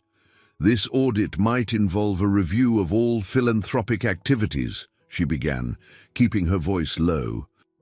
"The internal channels are abuzz with speculation that Thompson is behind it, or at least encouraging it." Sarah's pulse quickened. "I guessed as much," she murmured. "He seems determined to question James's charitable decisions." Diana drummed her fingers on the desk. "We need to ensure our records and documentation are impeccable, especially for the new outreach project." She paused, studying Sarah's reaction. "Don't take this the wrong way, but your situation with Mary's medical bills will likely come up." Sarah's cheeks flushed. "I expected that. I just hope they don't twist it into something unethical." Diana sighed. "You're not at fault here, Sarah, but Thompson plays dirty, and if he thinks undermining your role can weaken James's position, he'll do it without hesitation." She handed Sarah a folder. "Compile every relevant email, budget note, or memo related to your tasks. Keep it organized. We can't afford any gaps in the audit." Outside Diana's office, the usual bustle of employees seemed charged with tension. Sarah returned to her cubicle and began meticulously sorting through emails and documents. Her mind wrestled with bigger, more personal questions. How had her struggle to save her mother turned into such a high-stakes corporate battle? Was she truly part of a moral dilemma here, or just collateral in a power play? That night, her concerns weighed heavily as she made her daily hospital visit. Mary sat up, flipping channels on a small TV with the volume low. She looked stronger, almost ready to be discharged, but Sarah could sense her mother's restlessness. Mary wanted to go home, to reclaim her life after so many days cooped up in bed. "How was work?" Mary asked casually, setting aside the remote. "Any new developments?" Sarah hesitated, then decided there was no point in hiding the truth. "There's an audit coming, probably triggered by the investor who's not happy about philanthropic spending. It could affect the help we've received." Mary's forehead creased. "You mean someone might question your loan? Why on earth would they do that if you're repaying it?" Sarah exhaled slowly. "Because it's a big sum, and it was fast-tracked. Blazim, I'm an unknown quantity, just a girl who approached James in a hospital lobby." She tried to keep her voice steady, not wanting Mary to worry more. "But I'll handle it." Mary studied her, concern mingled with pride. "I wish I could do something. I hate that you're caught in this web." Sarah swallowed the lump in her throat. "Don't worry about that. Focus on getting better." She forced a smile. "And hey, we both knew it wouldn't be easy." The next morning, she arrived at work feeling that tension all over again. She ran into Tim at the coffee station, and he gave her a sympathetic look. "Heard about the audit, huh? People are freaking out." She nodded, sipping her coffee. "You think it'll blow over?" "Could be routine, could be more serious. Hard to say." He lowered his voice. "But Gregory Thompson's been sniffing around. Yesterday, he grilled one of our managers about budget allocations. I'd watch your back." His concern rattled her, but she tried to hide it. "Thanks for the heads up." She returned to her desk, burying herself in the outreach program's details. Emails pinged one after another, questions from community center contacts, volunteers needing schedule changes, finance updates on small budgets for supplies. She clung to the work like a lifeline, trying not to think about the bigger battles looming above. At noon, her phone rang. Marcus's voice came through, calm but urgent. "Sarah, Mr. Reed would like you to drop by his office in 20 minutes. A pause. "It's about the audit." Her heart thudded. "Sure, I'll be there." She clicked off and stared at the phone, dread pooling in her stomach. Whatever James had to say, it likely wouldn't be good news. Over the past few weeks, she'd seen glimpses of his steady resolve, and it comforted her. But right now, fear gnawed at her. If the audit put too much pressure on him, could it jeopardize her job, or worse, Mary's continued care? No single decision she'd made felt wrong, yet the cumulative weight of them threatened to drag her under. She took a shaky breath, gathered her notes, and made her way toward James's office. Each step felt heavier than the last, her mind spinning with questions she wasn't sure she wanted answered. James's office was unusually quiet when Sarah arrived. Even the outer reception area felt subdued, with Marcus typing at his tablet in silence. He gave Sarah a curt nod and motioned for her to enter. She braced herself, stepping through the door into the spacious room. James stood by the window, looking out over Chicago's skyline. At the sound of her footsteps, he turned. She noted the tightness in his jaw and the lines of tension in his brow. "Sarah, thanks for coming. Close the door, please." She obeyed, her pulse beating at her temples. He gestured for her to sit, and she lowered herself into a chair. "I'll be direct," he said, taking a seat across from her. "We're dealing with an internal audit that's examining all high-level expenses, including any personal philanthropic allocations I've made under Reed Technologies' umbrella.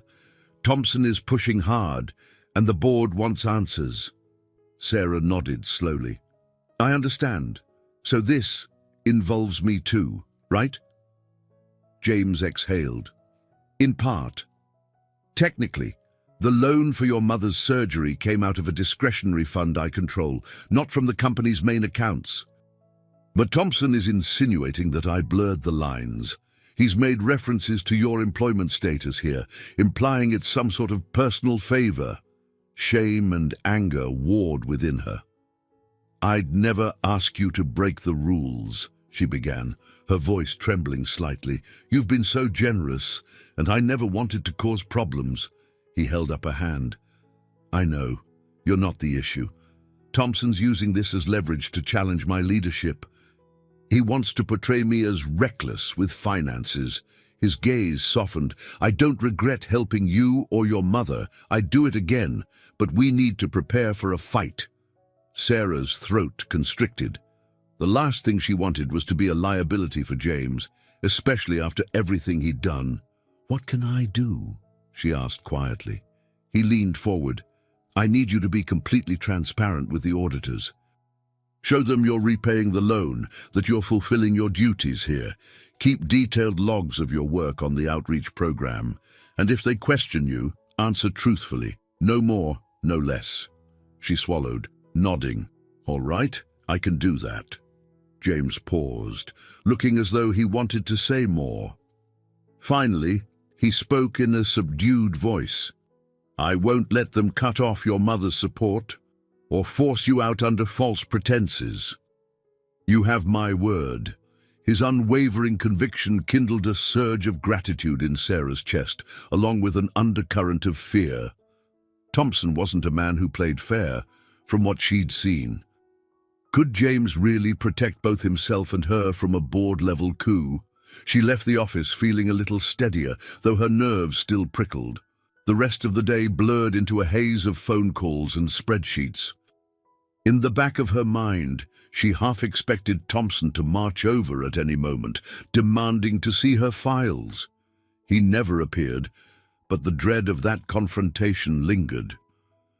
By early evening, she decided to visit the hospital again. The corridors smelled of antiseptic and faint cafeteria food, a combination she'd grown accustomed to. Outside Mary's room, she paused, trying to bury her stress. Mary needed peace, not more anxiety. "Sarah!" her mother greeted with genuine delight when she entered.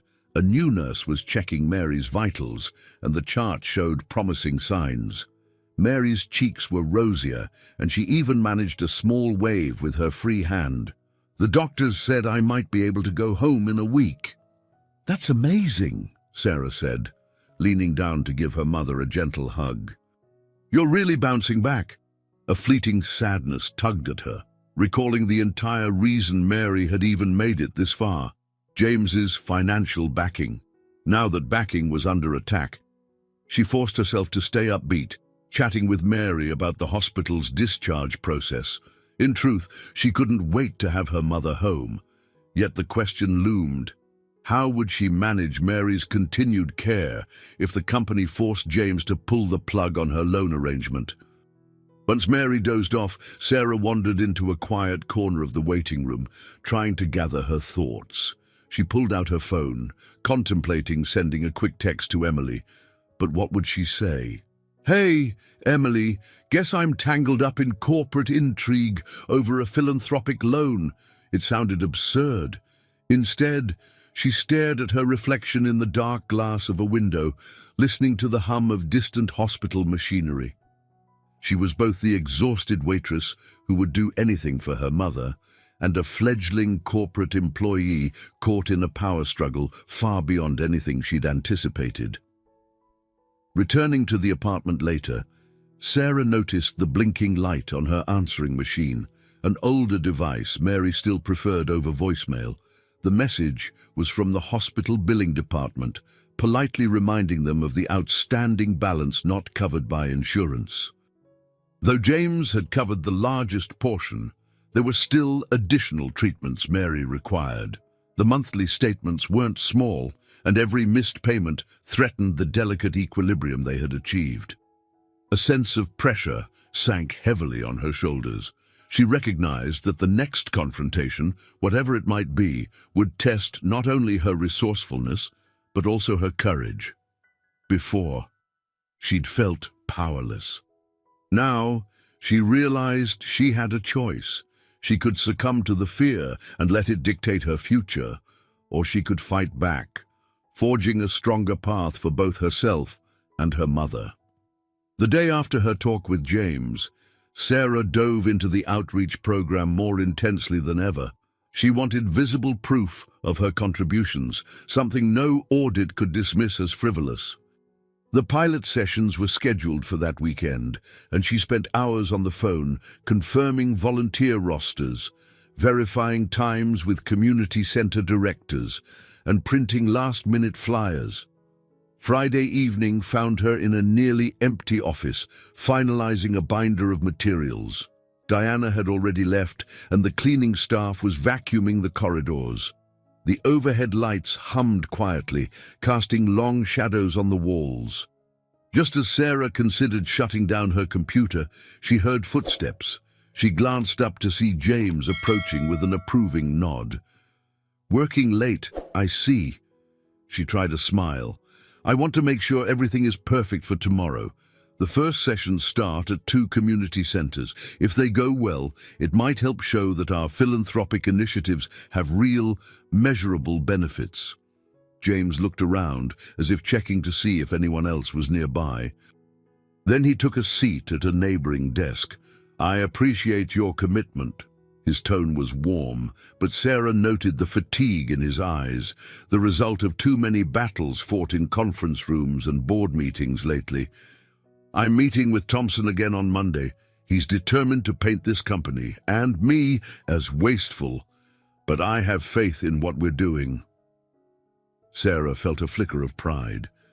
She wanted to prove, not just to Thompson but to everyone, that she and James were on the right side of things. "We'll show results," she said firmly, tapping her folder. "Actual stats from tomorrow's workshops. How many people we helped, the skills they learned. That has to mean something." James offered a faint smile. "You remind me of someone I used to know," he said softly, though he didn't elaborate. Instead, he stood, "Get some rest. You've done enough for one night." When he left, Sarah leaned back in her chair, her heart thumping with a mix of pride and apprehension. That weekend's workshops felt like a make-or-break moment. If they failed, it would give Thompson more ammunition. If they succeeded, maybe it would begin to shift the narrative. Bright and early Saturday morning, Sarah headed to the first community center on the south side of Chicago. The building was modest and slightly run down. Graffiti marred the outer walls, but inside, staffers bustled about, setting up tables and chairs. Sarah spotted Tim and Gabriella unloading boxes of donated laptops. She rushed over to help, her breath misting in the cold air. "Hey, you made it!" Tim greeted, offering a half hug. "We're just getting set up." "I know. Sorry I'm a bit late," Sarah replied, trying to catch her breath. The train was slow. Together, they arranged the laptops on folding tables in a small, multi-purpose room. Soon, a trickle of community members arrived. Older adults hoping to learn how to email their grandchildren, a few job seekers wanting to polish their resumes, and teenagers curious about basic coding. Though the day began chaotically, power cords tangling, laptops needing quick software updates, Sarah gradually found her rhythm. She guided a retired school teacher through sending her first email, watched Tim patiently show a teenager how to format a document, and smiled when Gabriella led a small group in an impromptu lesson on avoiding online scams. By midday, the atmosphere was positively buzzing. People laughed as they discovered new skills, learning from Reed Technologies volunteers who gave hands-on instruction. Sarah snapped photos for documentation, capturing excited faces and heartfelt moments. She felt a surge of satisfaction every time someone exclaimed, "Oh, I get it now." When it finally ended, Sarah collected feedback forms brimming with thanks and encouragement. A staff member from the center clapped her on the back. "This was fantastic," he said. "We've never had such an organized event.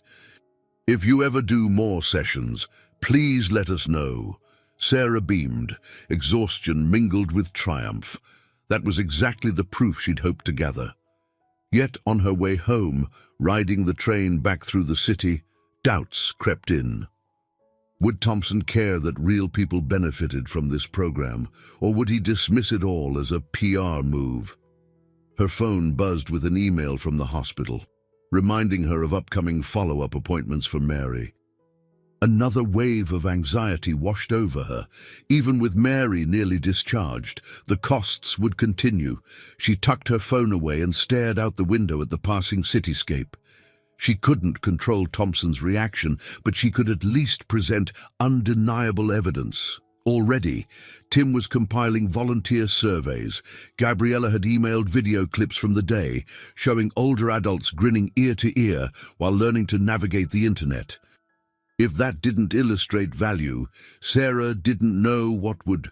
As the train rattled on, she resolved to share everything with James first thing Monday morning. Perhaps they could craft a persuasive report to show the board. Maybe, just maybe, they were on the brink of shifting the narrative in their favor. Still, the lingering shadow of looming decisions about her job, Mary's care, and Thompson's influence kept her from relaxing fully. She allowed herself one moment of silent hope. If this outreach project could stand as a testament to the good they could do, then maybe it would be enough. Maybe it could be the beginning of something bigger than the fear that had dogged her every step. Early Monday morning, Sarah arrived at Reed Technologies, clutching her neatly prepared folder of outreach data. She rode the elevator with a sense of mounting anticipation, aware that James would be meeting with Thompson and possibly other board members in just a few hours. In her cubicle, she powered on her computer and quickly organized the photos, videos, and testimonials from the weekend sessions into a concise digital presentation. Diana stopped by, a to-go cup of coffee in each hand. She offered one to Sarah and said, "Big day, huh?" "You nervous?" Sarah accepted the coffee gratefully. "A little, but I have good numbers, attendance figures, satisfaction surveys, even quotes from participants. That should count for something." Diana nodded. "Absolutely. You've done solid work. James wants to see your materials as soon as possible." They set up in a small conference room, hooking Sarah's laptop to a projector so James could review everything. He arrived wearing a crisp suit that did little to hide the lines of tension around his eyes. "I've only got 15 minutes before the board convenes," he said. "Show me what you've got." Sarah launched into the presentation, her voice steady as she walked him through key highlights. The photos revealed smiling faces of diverse learners. The videos included short clips of volunteers helping attendees set up email accounts or navigate online job postings. Finally, she displayed the feedback statistics. 92% of participants wanted more classes, and nearly everyone praised the volunteers' patience and friendliness.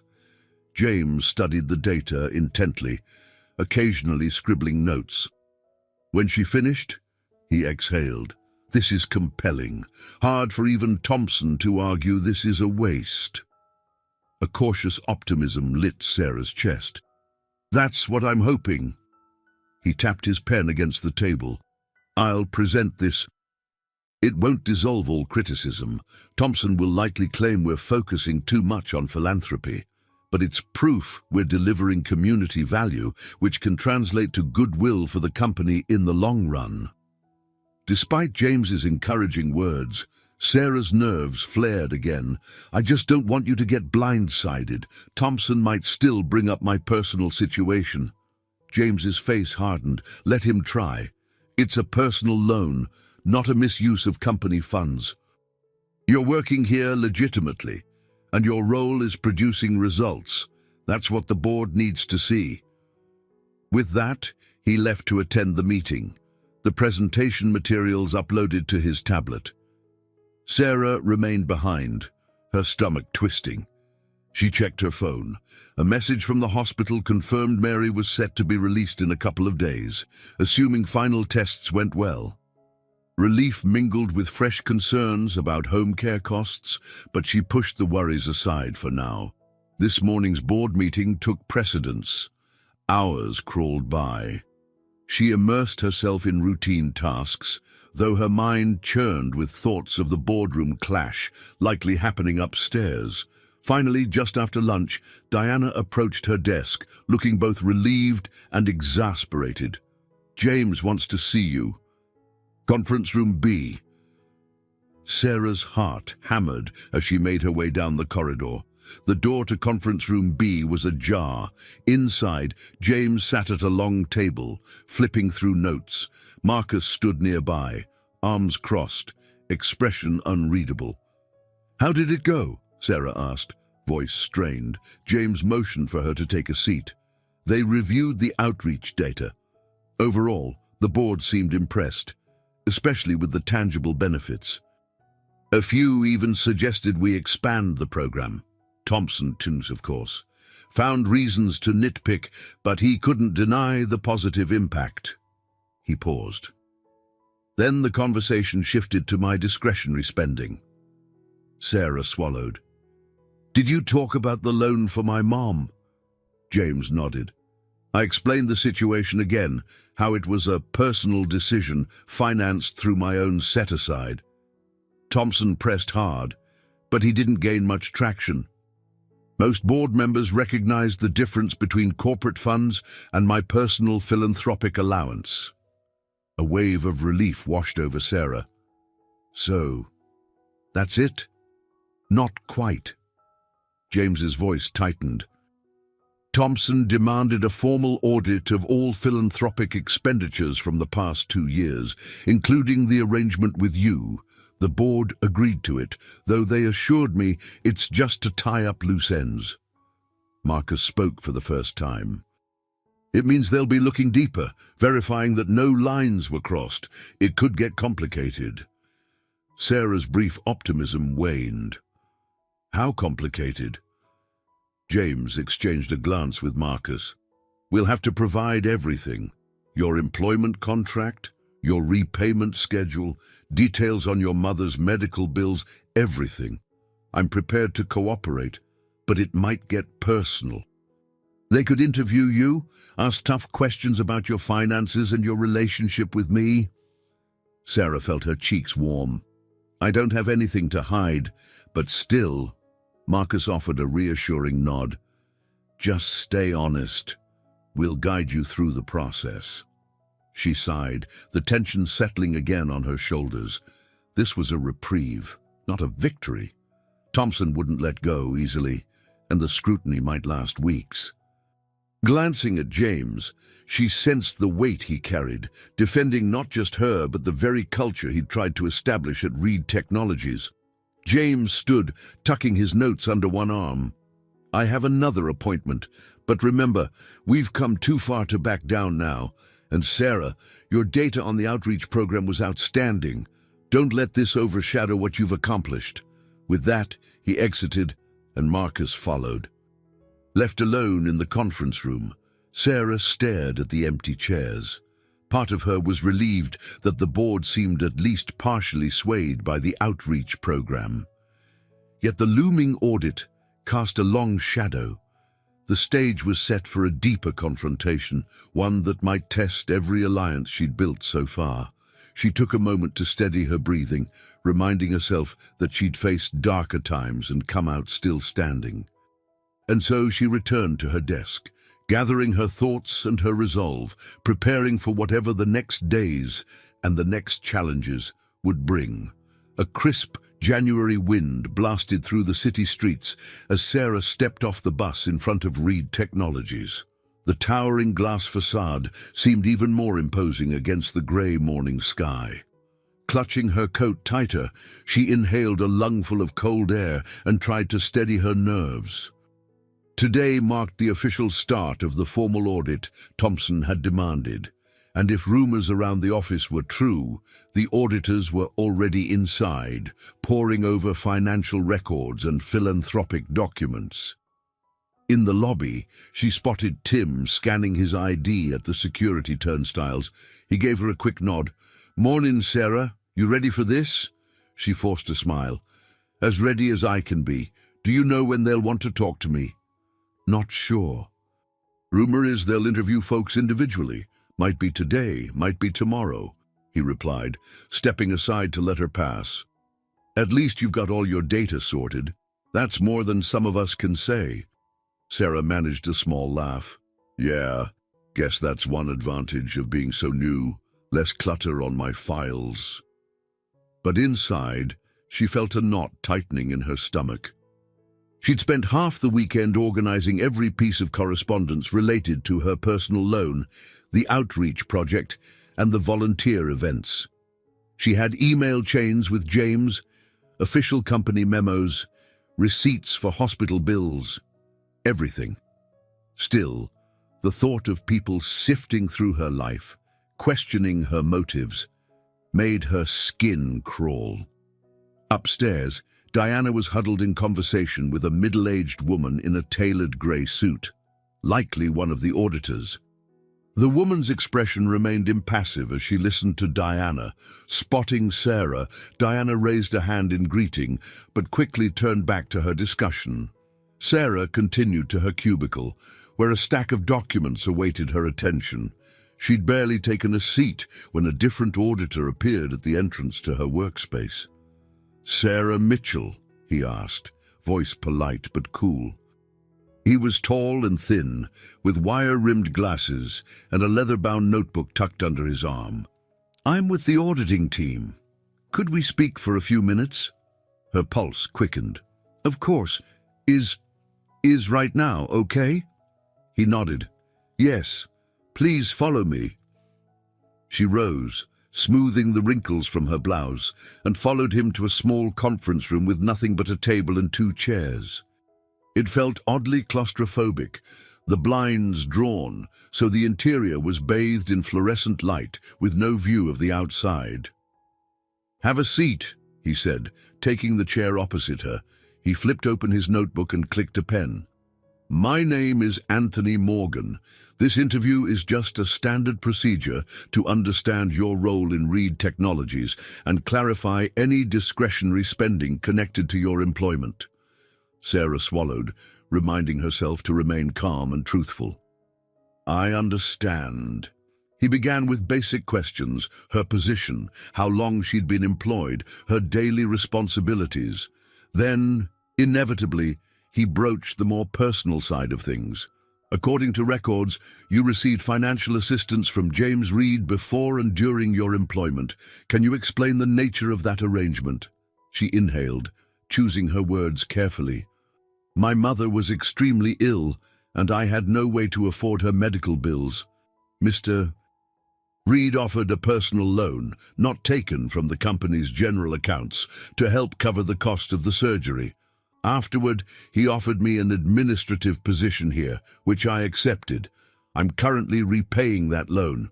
Anthony scribbled in his notebook, "Do you have any evidence of repayment?" Sarah handed over a folder containing her signed agreement and bank statements showing regular deductions from her paychecks.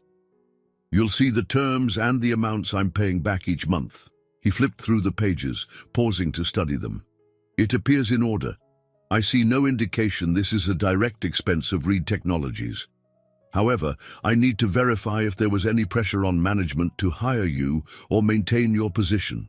"That's never been implied," Sarah said quickly. "I interviewed for the role with HR, and I'm contributing to corporate outreach initiatives.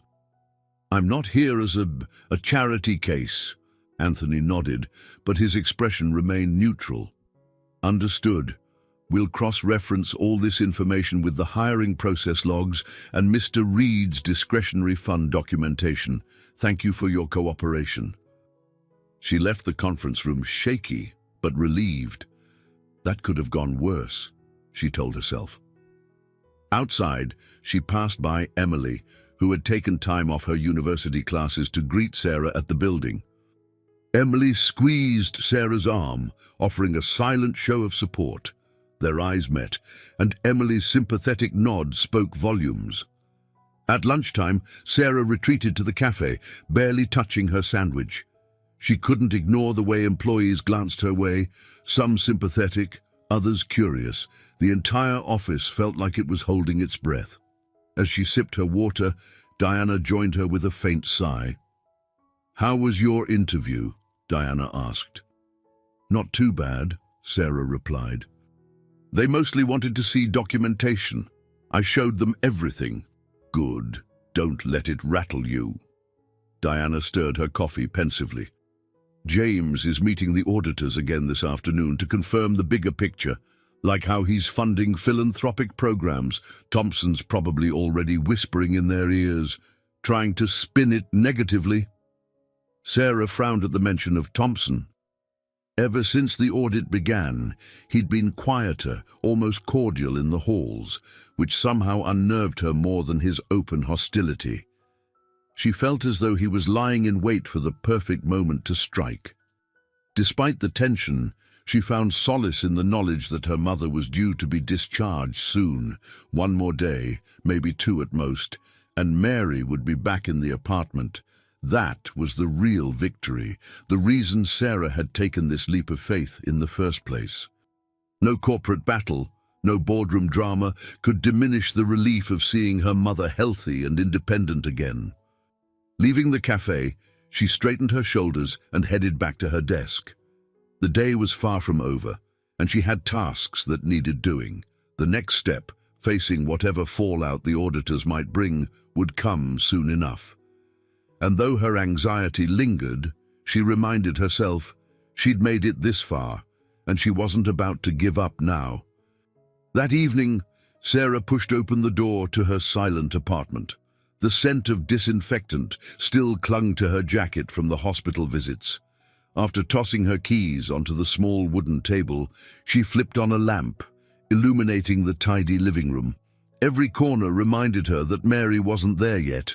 Pillows remained perfectly placed, dishes unused in the sink. Normally, Mary would be puttering about, humming to herself, or reading a novel in her armchair. Sarah kicked off her shoes and sank onto the couch, exhaustion pulling at her bones. The day's interview with the auditor replayed in her mind, the sterile conference room, the cool click of Anthony Morgan's pen, the weight of every question. Yet she sensed that the real confrontation was still brewing. Thompson had been biding his time too quietly. She scrolled through her phone, checking messages. There was a short text from James, "Meeting with the auditors extended. Don't worry, we're handling it. We'll update you tomorrow." A wave of gratitude washed over her. Despite his busy schedule and looming board tensions, he'd taken the time to reassure her. She tapped out a quick reply. "Thank you. Let me know if you need anything." Her stomach rumbled, reminding her she hadn't eaten much. She rummaged through the fridge and settled on a half-finished carton of soup. While it warmed on the stove, her eyes flickered toward a photograph taped to the side of the fridge, a snapshot of her and Mary at a local fair, both smiling wide. It had been taken before Mary's illness worsened. She looked so vibrant then. The memory made Sarah's chest tighten with longing for simpler times. As she settled at the small kitchen table with her soup, she began reflecting on how drastically life had changed in just a couple of months. She'd gone from juggling waitressing shifts to navigating an office environment and philanthropic projects, all while carrying the burden of her mother's illness. And in James Reed, she'd found a benefactor, perhaps even a friend, who understood the pain of hospital corridors and medical bills, yet the shadow of uncertainty hung thick.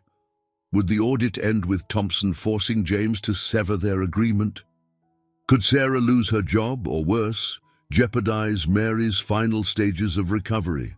She realized with an uncomfortable jolt that she cared less about the job for its own sake and more about the purpose it gave her, helping people, like the communities that benefited from the outreach program.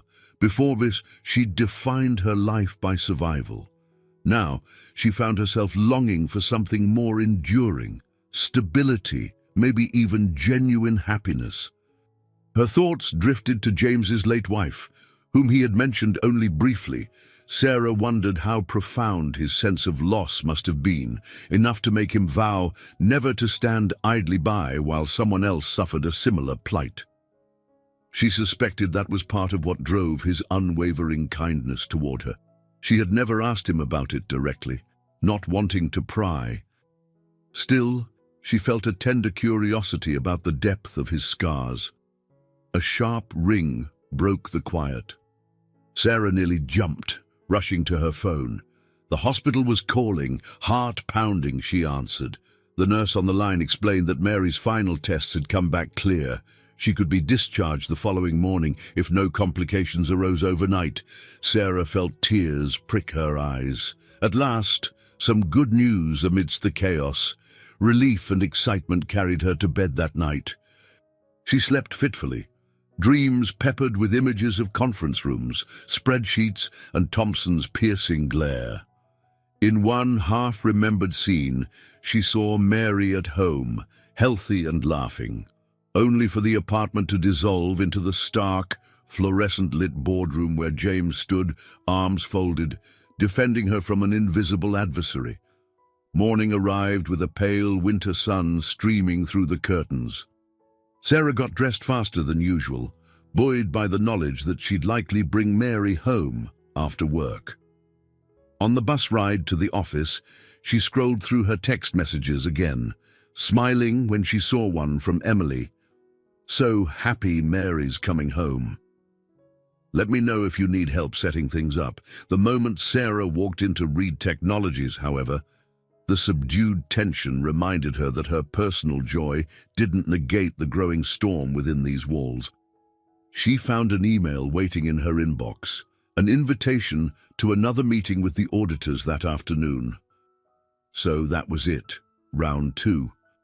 She'd have to share more details of her day-to-day job to prove she was no mere favor hire. Steeling herself, she tried to focus on the day's tasks, finalizing an outreach report, confirming volunteer schedules for the next wave of community sessions.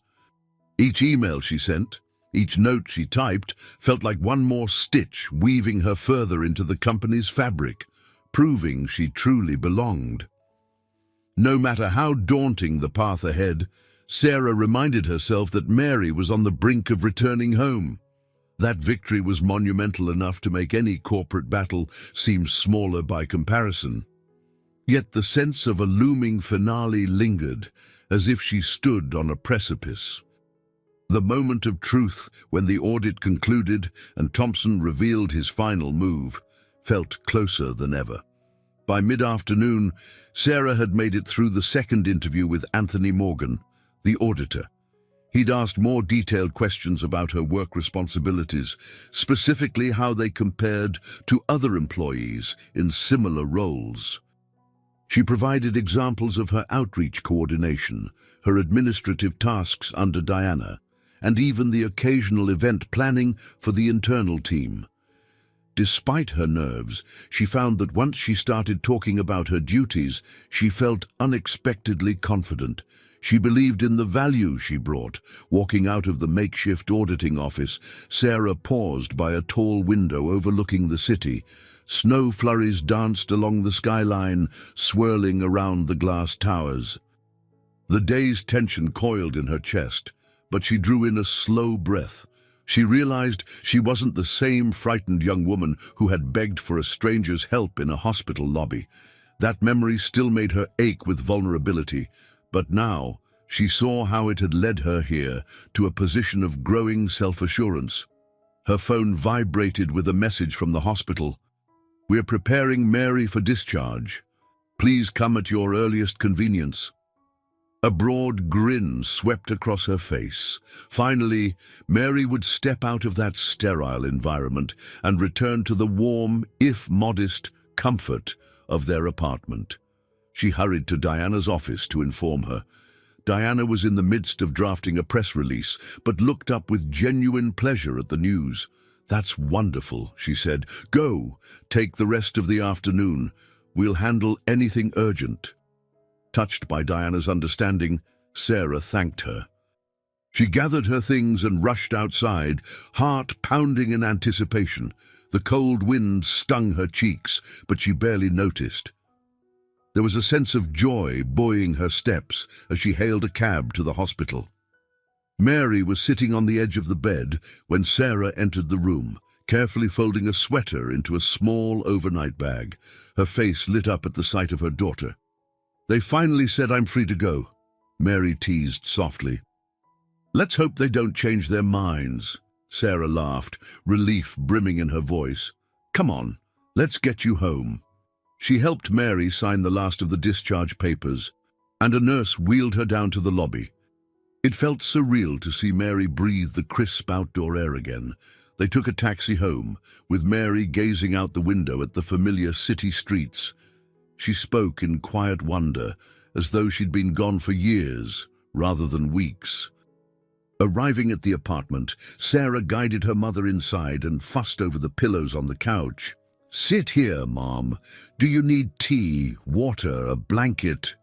Sarah's words spilled out in a rush. Mary chuckled. "Slow down. I'm still me, just a bit weaker, but I feel better than I have in a long time." She settled onto the cushions, smiling softly at the comforting clutter of home, a far cry from the sterile hospital walls. Sarah brought her a glass of water and perched on the armrest, savoring the simple moment. "So, what's first on the agenda?" she teased. "You want to watch one of your shows, or—" "First," Mary interrupted, gently placing a hand on Sarah's arm, "I want to say thank you for everything you did. I know it wasn't easy, taking that loan, dealing with your new job, but you saved my life." Emotion thickened Sarah's throat. "It was worth all of it," she managed. "Just promise me you'll take it easy for a bit." They shared a quiet smile, a wave of understanding passing between them. This was the payoff for all the late-night worries, the moral quandaries, and the precarious dance with corporate politics. Her mother was home. Later that night, after Mary had dozed off on the couch, Sarah slipped into her tiny bedroom and checked her phone. A message from James awaited her. "Glad your mum's home. Focus on her tonight. We'll talk tomorrow about next steps with the audit." She stared at the words, a faint warmth spreading through her chest. There was a comfort in knowing James respected her need for this moment of family reunion, yet still looked ahead to the battles they had to face. In the hush of the apartment, Sarah tried to reflect on how much her life had changed in such a short span. She'd lost some of her naive optimism, but gained a resilience she never knew she possessed. She realized that the strength she now felt wasn't about having all the answers. It was about forging ahead even when every answer was unclear. She also acknowledged that her relationship with James had taken on a deeper dimension, no longer just benefactor and beneficiary. They shared a mutual understanding shaped by vulnerability and loss. She wasn't entirely sure where that might lead, especially with Thompson lurking in the background. But she knew, without a doubt, that the emotional connection mattered. By the time she climbed into bed, Sarah felt an unfamiliar mix of tranquility and anticipation.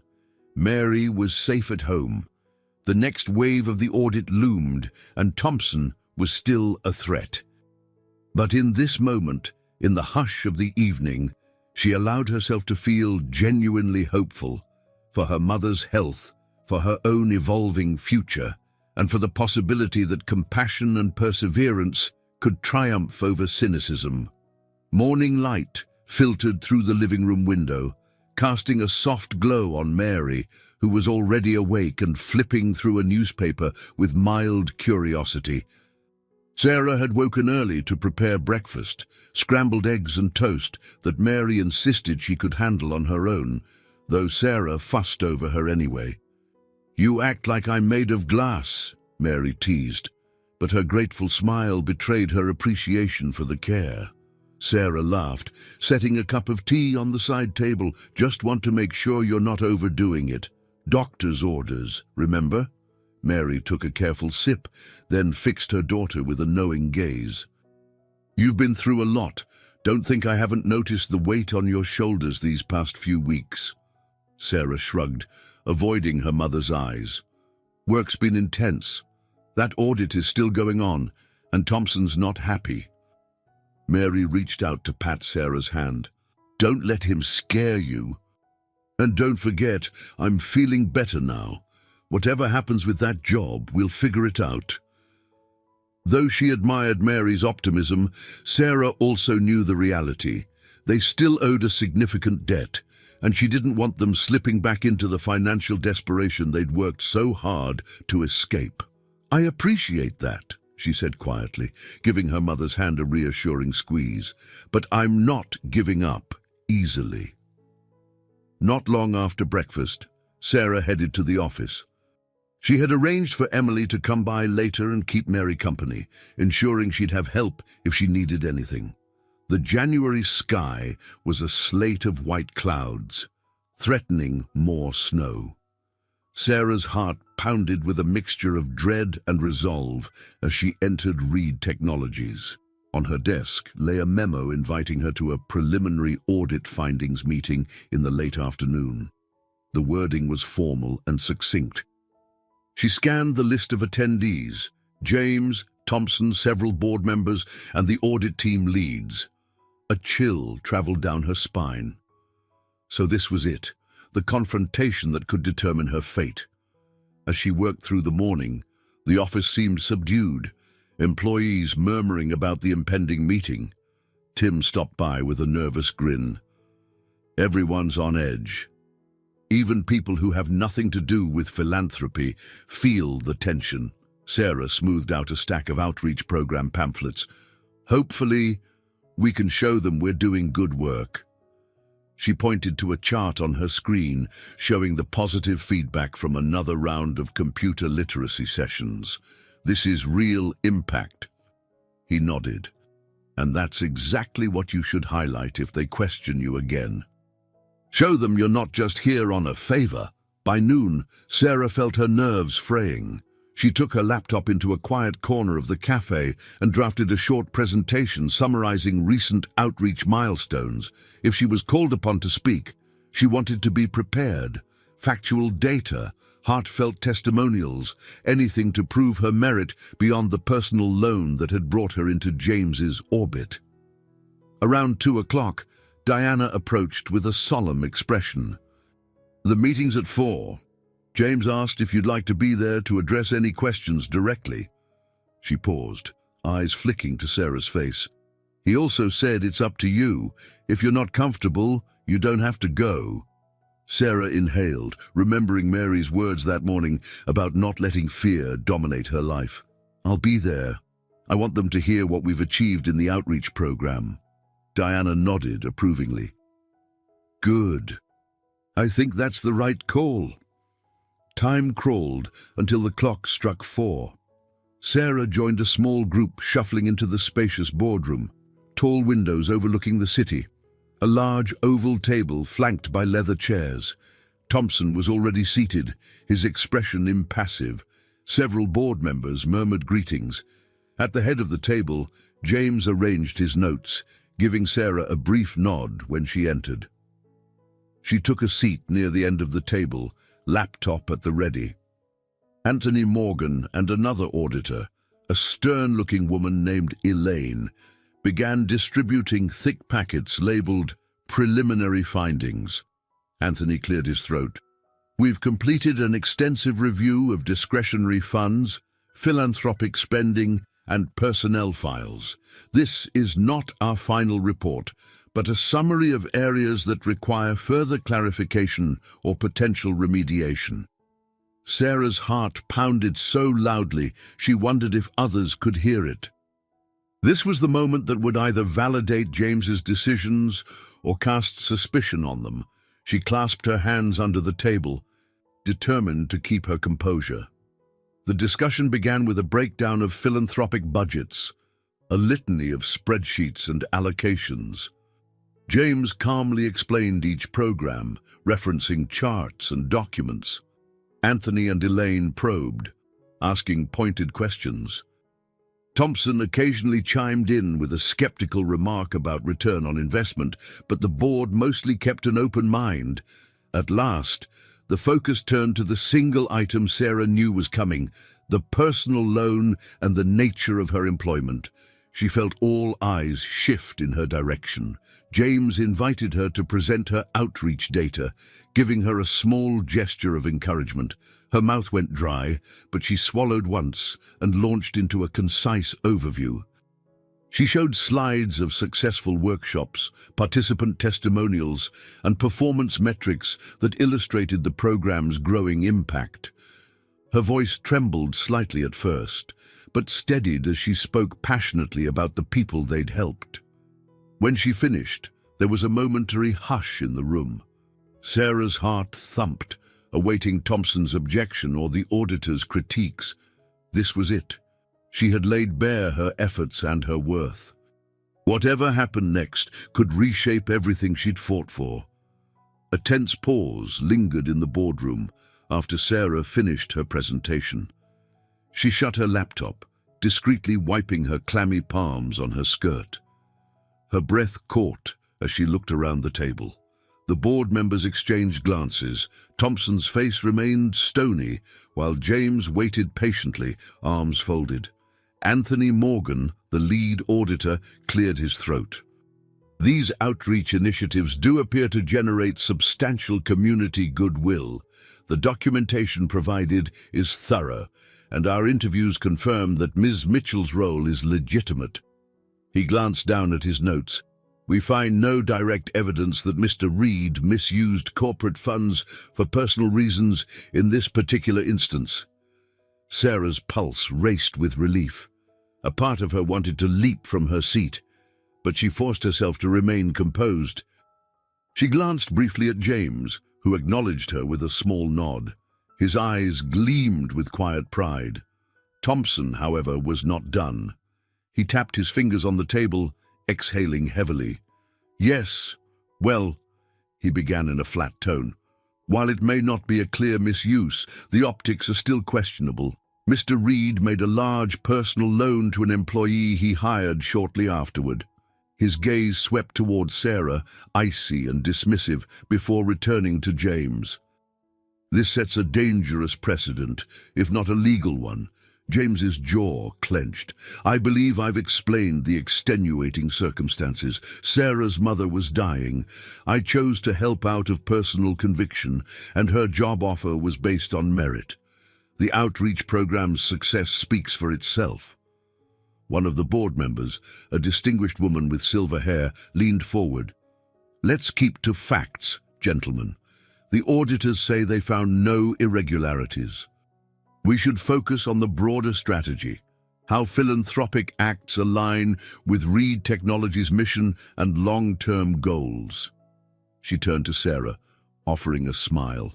Ms. Mitchell, thank you for your thorough presentation. It's heartening to see real community impact. Sarah exhaled shakily, returning the smile. She felt tears of relief threaten to surface, but she blinked them back. This was no time for emotional outbursts. Next, Elaine, the other auditor, spoke up. We do recommend clearer guidelines on personal loans to employees to avoid future misunderstandings. She paused, adjusting her glasses. But as far as the formal audit goes, the philanthropic spending is justified, and Ms. Mitchell's employment contract adheres to standard HR protocols. We see no cause for disciplinary action or policy violation. Thompson's mouth twitched, as if he'd bitten into something bitter, but he offered no further argument. The board chair thanked the auditors and moved on to the next agenda item, some discussion about a new product line. Sarah's pulse still hammered, yet she could hardly process anything else. She'd been bracing for a worst-case scenario that never came. As soon as the meeting adjourned, board members trickled out. Thompson lingered, flipping through the audit packet, then left without a word in Sarah's direction. The instant he was gone, James turned to her with the hint of a grin. Well done. You handled yourself with confidence. Her relief spilled out in a shaky laugh. "I'm just glad it's over, at least for now." He nodded. "I think Thompson might keep a watchful eye, but he can't use your situation against us anymore. The board sees the value in what you've done." Diana approached, clasping Sarah's shoulder. "Congrats. We all knew you were worth fighting for, but it's nice to have it on record." Sarah's heart glowed at the support, though she felt almost numb from the adrenaline come-down. She packed up her belongings, stepping out of the boardroom with a sense of weightlessness. While the battle might not be entirely over, Thompson still existed. This moment felt like a breakthrough.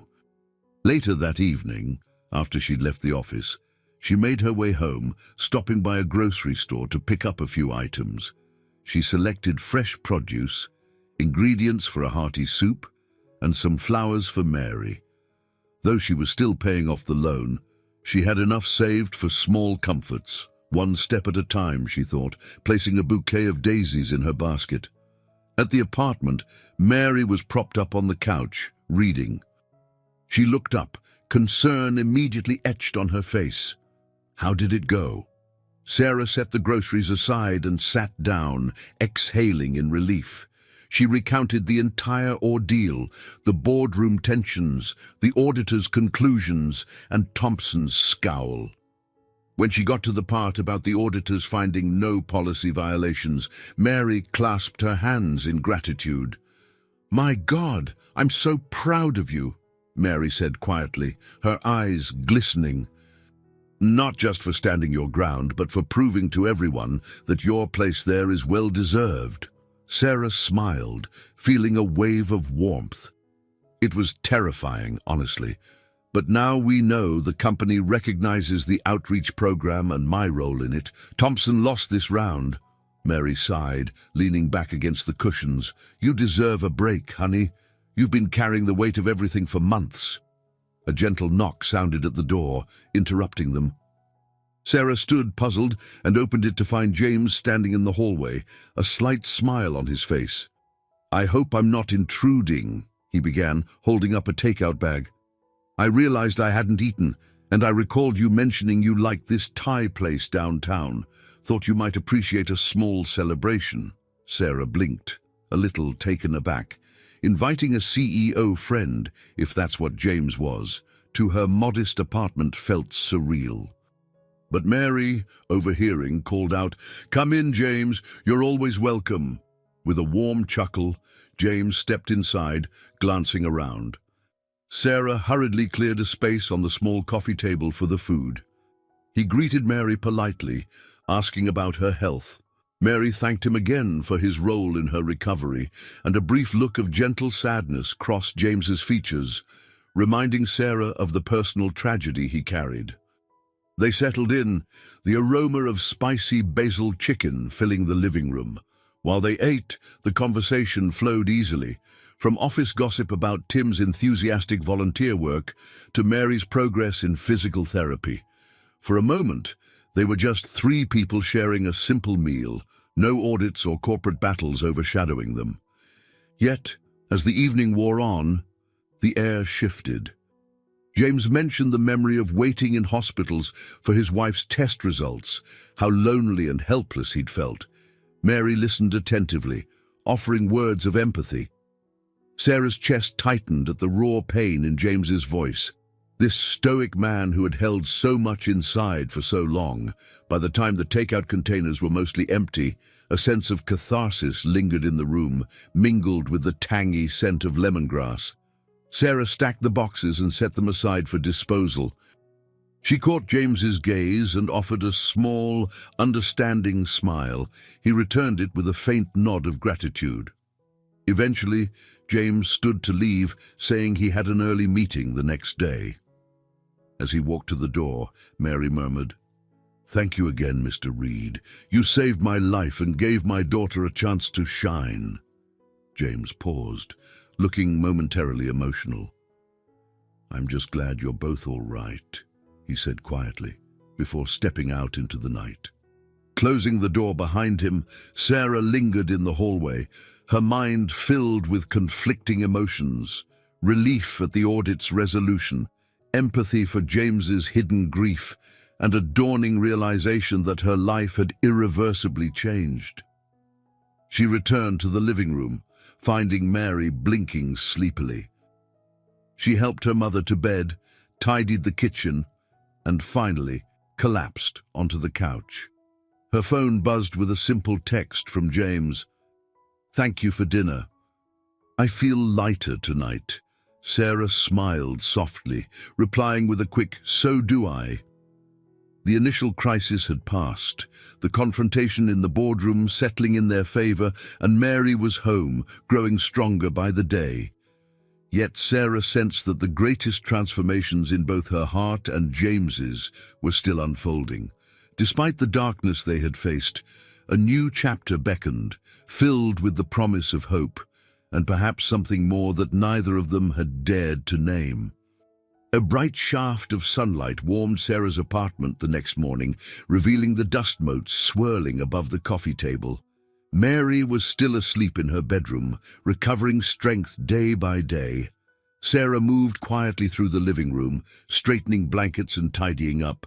It struck her how different everything felt now that the crisis had subsided.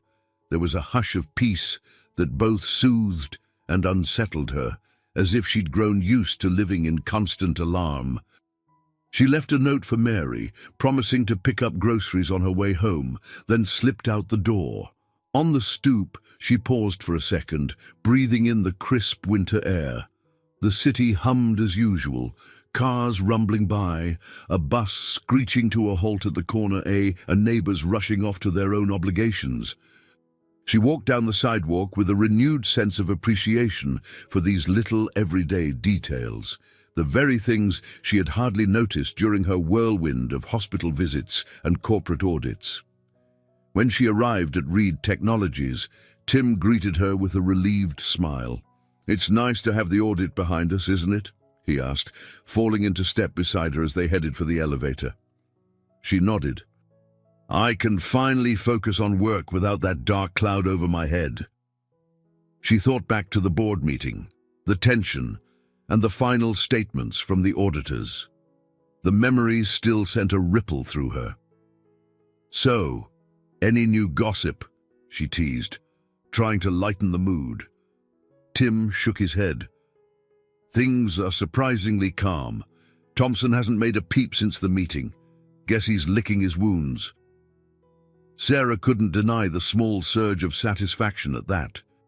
She pressed the elevator button for her floor, crossing her arms as the doors closed. Let's hope it stays that way. They parted ways on the main office floor, Tim heading to the marketing department while Sarah made her way to her cubicle. Her calendar beeped, reminding her of a wrap-up session with Diana later that morning to discuss the outreach program's next phase. She was strangely excited to dive deeper into that initiative. No longer a scrappy pilot project, it now seemed to have the board's tacit support. While sorting through emails, she noticed a message from James. "Could we meet at 2 p.m. to discuss a new opportunity?" It contained no other details, but her heart gave a small flutter at his words. For weeks, she had grown closer to him through shared challenges and late-night conversations. She often wondered if their connection was purely professional or something more, something that defied the boundaries they'd tried so hard to maintain. At exactly 2, she knocked on the glass door of James's office, feeling that familiar rush of nerves. He was seated behind his desk, fingers steepled in thought, but his expression brightened when he saw her. "Sarah, come in," he said, gesturing to one of the chairs across from him. "I'll get right to the point. We've had success with the outreach programs you coordinated, and I want to expand them." She settled into the chair, a spark of excitement igniting in her chest. "That's great news. How large an expansion are we talking?" James slid a folder across the desk. "I've been in contact with several community colleges and even a couple of non-profit organizations. They're interested in partnering with Reed Technologies to offer structured workshops, more regular classes, broader topics.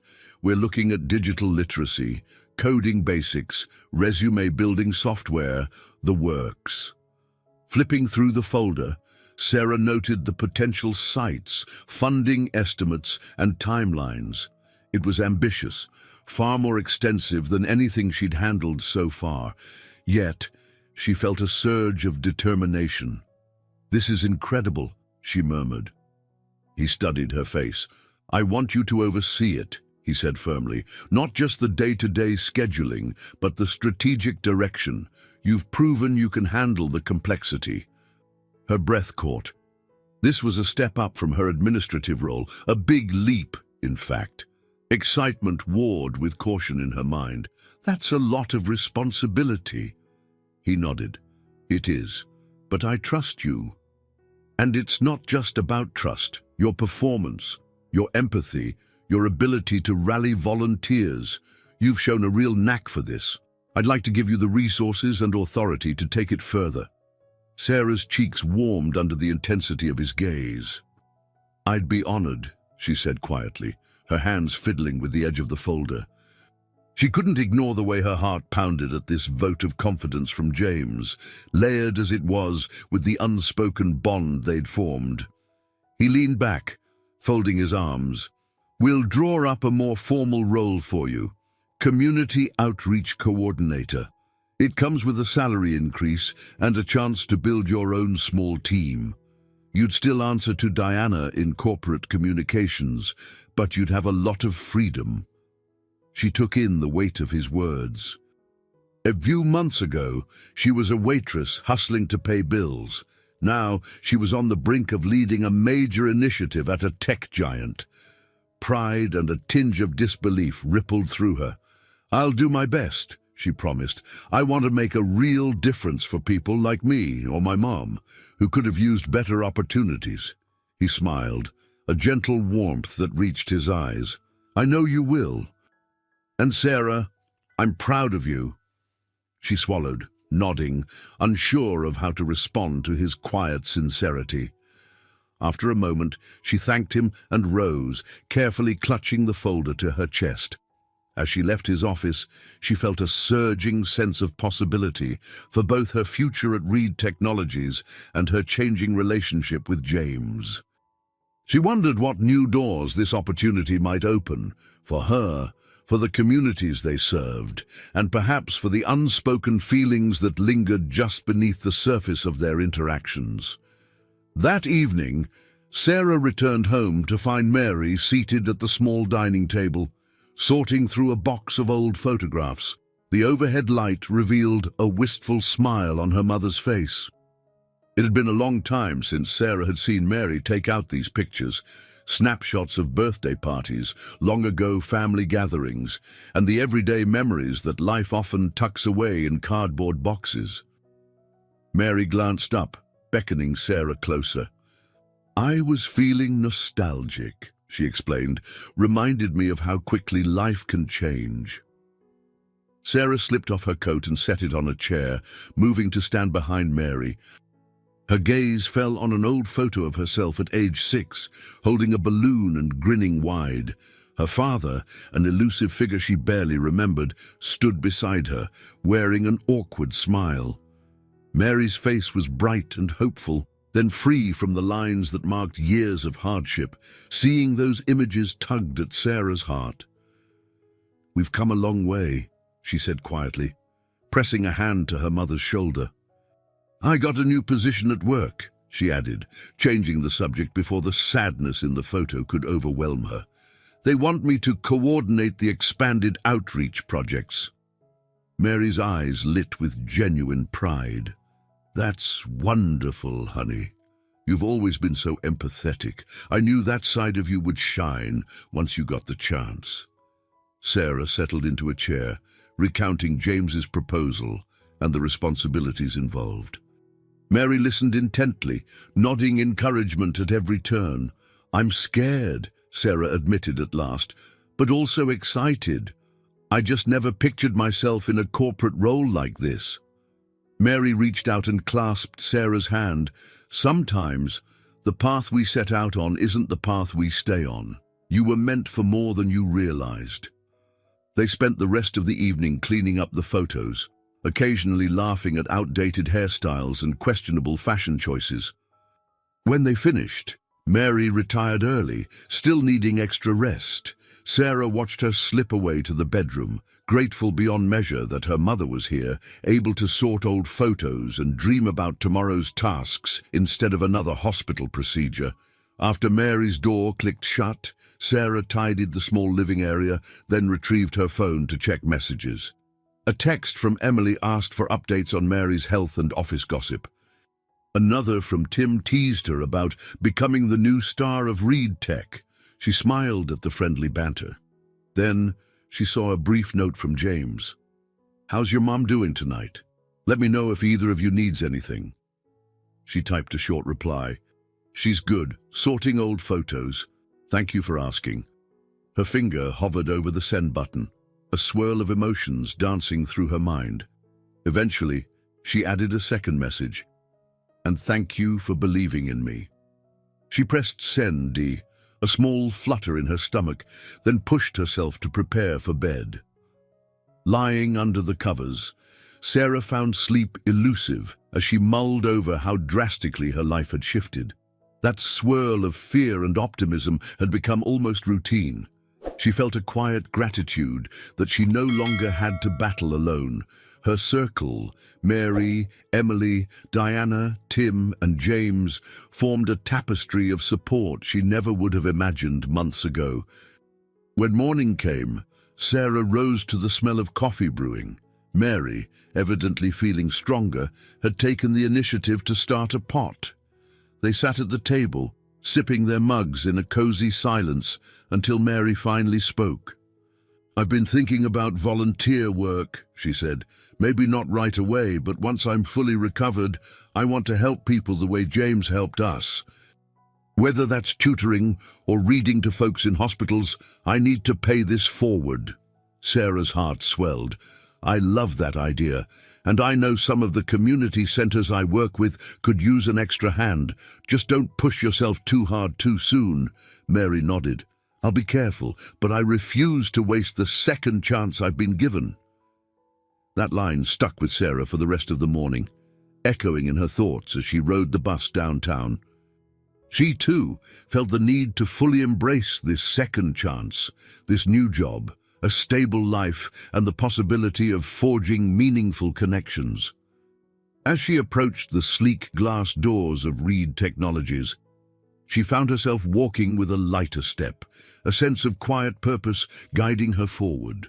Inside, she navigated the familiar corridors to her new office space, an actual office with a door, albeit shared with a junior coordinator named Elise. She introduced herself to Elise, a bespectacled woman who seemed equally eager to make an impact. They clicked instantly, swapping ideas for upcoming events. With each passing moment, Sarah's nervousness about her expanded role gave way to an energizing excitement. Soon, she found herself jotting down meeting agendas, brainstorming volunteer orientation sessions, and scheduling calls with local organizations. Images of hospital rooms and waitressing shifts drifted in her mind, but they no longer felt like chains around her ankles. If anything, they served as a reminder of where she'd come from, and how that journey could enrich the path she now walked. Within a week, Sarah fully settled into her role as Community Outreach Coordinator. She spent much of her time drafting proposals for partnerships, liaising with non-profit directors, and supervising a growing team of volunteers. The new position demanded a level of organization she hadn't been sure she possessed, but each successful phone call or scheduled workshop reaffirmed her sense of purpose. On a chilly Wednesday, Diana invited her to co-lead a seminar for a visiting group of college students touring Reed Technologies. The plan was to give them a glimpse of corporate social responsibility in action. Sarah felt jitters as she walked into a mid-sized conference room, spotting 20 or so bright-eyed students chatting among themselves. Diana waved her over. "Ready to impress them?"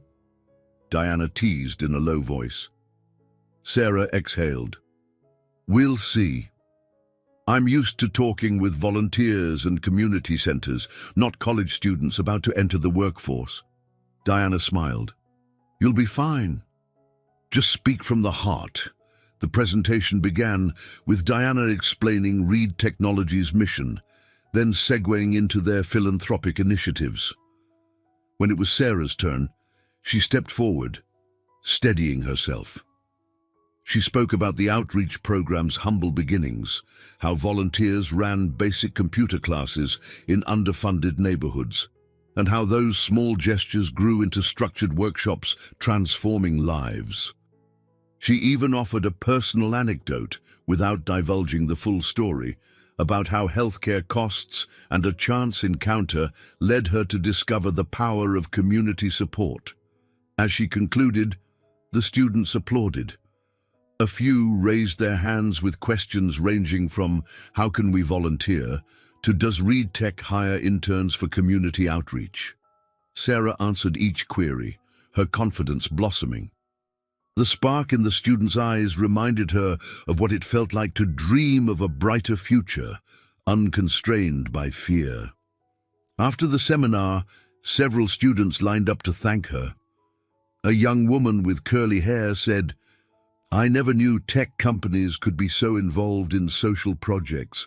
This is exactly what I want to do, merge business and community service." Sarah felt a warm glow. We need more people with that mindset. Don't be afraid to explore every avenue: internships, volunteer programs, anything that gets you closer to making a difference. When the room finally cleared, Diana clapped a hand on Sarah's shoulder. "That was fantastic. You really connected with them." A shy smile tugged at Sarah's lips. "I was so nervous, but once I started talking about the outreach program, it all just flowed." Diana nodded. "That's how you know you're in the right place. You're speaking from lived experience, not just reading from a script." As they left the conference room, Sarah felt a surge of gratitude for Diana's mentorship. She recalled how uncertain she'd felt when first stepping foot in the building, unsure if she belonged. Now, she was sharing her insights, using the lessons she'd learned the hard way to inspire others. It felt like she was finally paying forward every kindness she'd received. That afternoon, Tim dropped by her new office space, handing her a printout of volunteer sign-ups for the next community workshop. "Look at that," he said, whistling. "We have over 30 employees interested, twice as many as last time." Sarah glanced over the list, recognizing names and noticing new ones. "That's amazing. We'll need to split them into shifts." Tim chuckled. "What a problem to have. Too many volunteers. By the way, rumor has it James saw your presentation with the college students. He was impressed." She felt a subtle warmth spread across her cheeks. "Diana did most of the heavy lifting. I just pitched in." Tim shrugged, unconvinced. "Well, keep it up. You're winning people over." Sarah replayed that tidbit in her mind as she typed up an email to the volunteer group. Ever since the audit's conclusion, James had been busy with back-to-back meetings and strategic planning, which left them fewer moments to interact directly. Yet she often caught glimpses of him in the hall, always with a nod or a half-smile that gave her a quiet boost. Later, as the office emptied out, she lingered at her desk, finalizing schedules. Through the glass walls, she could see teams finishing their day, exchanging farewells and jokes. She realized she wasn't simply an observer anymore. This was her workplace, her colleagues, and her mission. In the hush that followed, she recognized an undercurrent of pride in what she'd accomplished. On her way out, she noticed a framed poster near the elevator doors, a Reed Technologies slogan about innovation and impact for all. Beneath it, a smaller sign showcased photos from a recent volunteer event. Among the images was a candid shot of Sarah guiding an elderly woman through a computer tutorial, both of them laughing. She paused, blinking back a wave of emotion. The journey had been arduous, but seeing tangible proof of her impact affirmed that each step was worthwhile. She pressed the elevator button, comforted by the notion that sharing her story, whether with college students, volunteers, or colleagues, wasn't merely about her own growth. It was about planting seeds of compassion and courage in others, the same way James and Diana had done for her. Another week passed in a swirl of activity. New outreach sessions launched, Mary continued to regain her strength at home, and Sarah settled more confidently into her expanded role. One cold Friday afternoon, she finished her last conference call and decided to check in on her mother before joining Emily for a quick dinner. With her workload growing, she'd barely taken time for socializing, but Emily had insisted they catch up. She slipped into her coat, winding a colorful scarf around her neck as she left Reed Technologies. Her footsteps echoed on the busy sidewalk, overshadowed by the roar of traffic. She stopped briefly at a street vendor to buy a small bouquet of flowers, bright yellow daisies, Mary's favorite, and continued on her way. Arriving at the apartment, she found Mary in the kitchen, humming quietly as she balanced on her toes to reach a high shelf. Sarah rushed forward. "Here, let me get that," she said, taking down a small casserole dish. "You should be careful stretching like that," Mary laughed, waving off her concern. "Relax, I'm feeling better every day. Now give me those flowers. They're lovely." They shared a brief chat, Mary filling Sarah in on the neighbor's latest drama and how the landlord had finally fixed a leak in the hallway.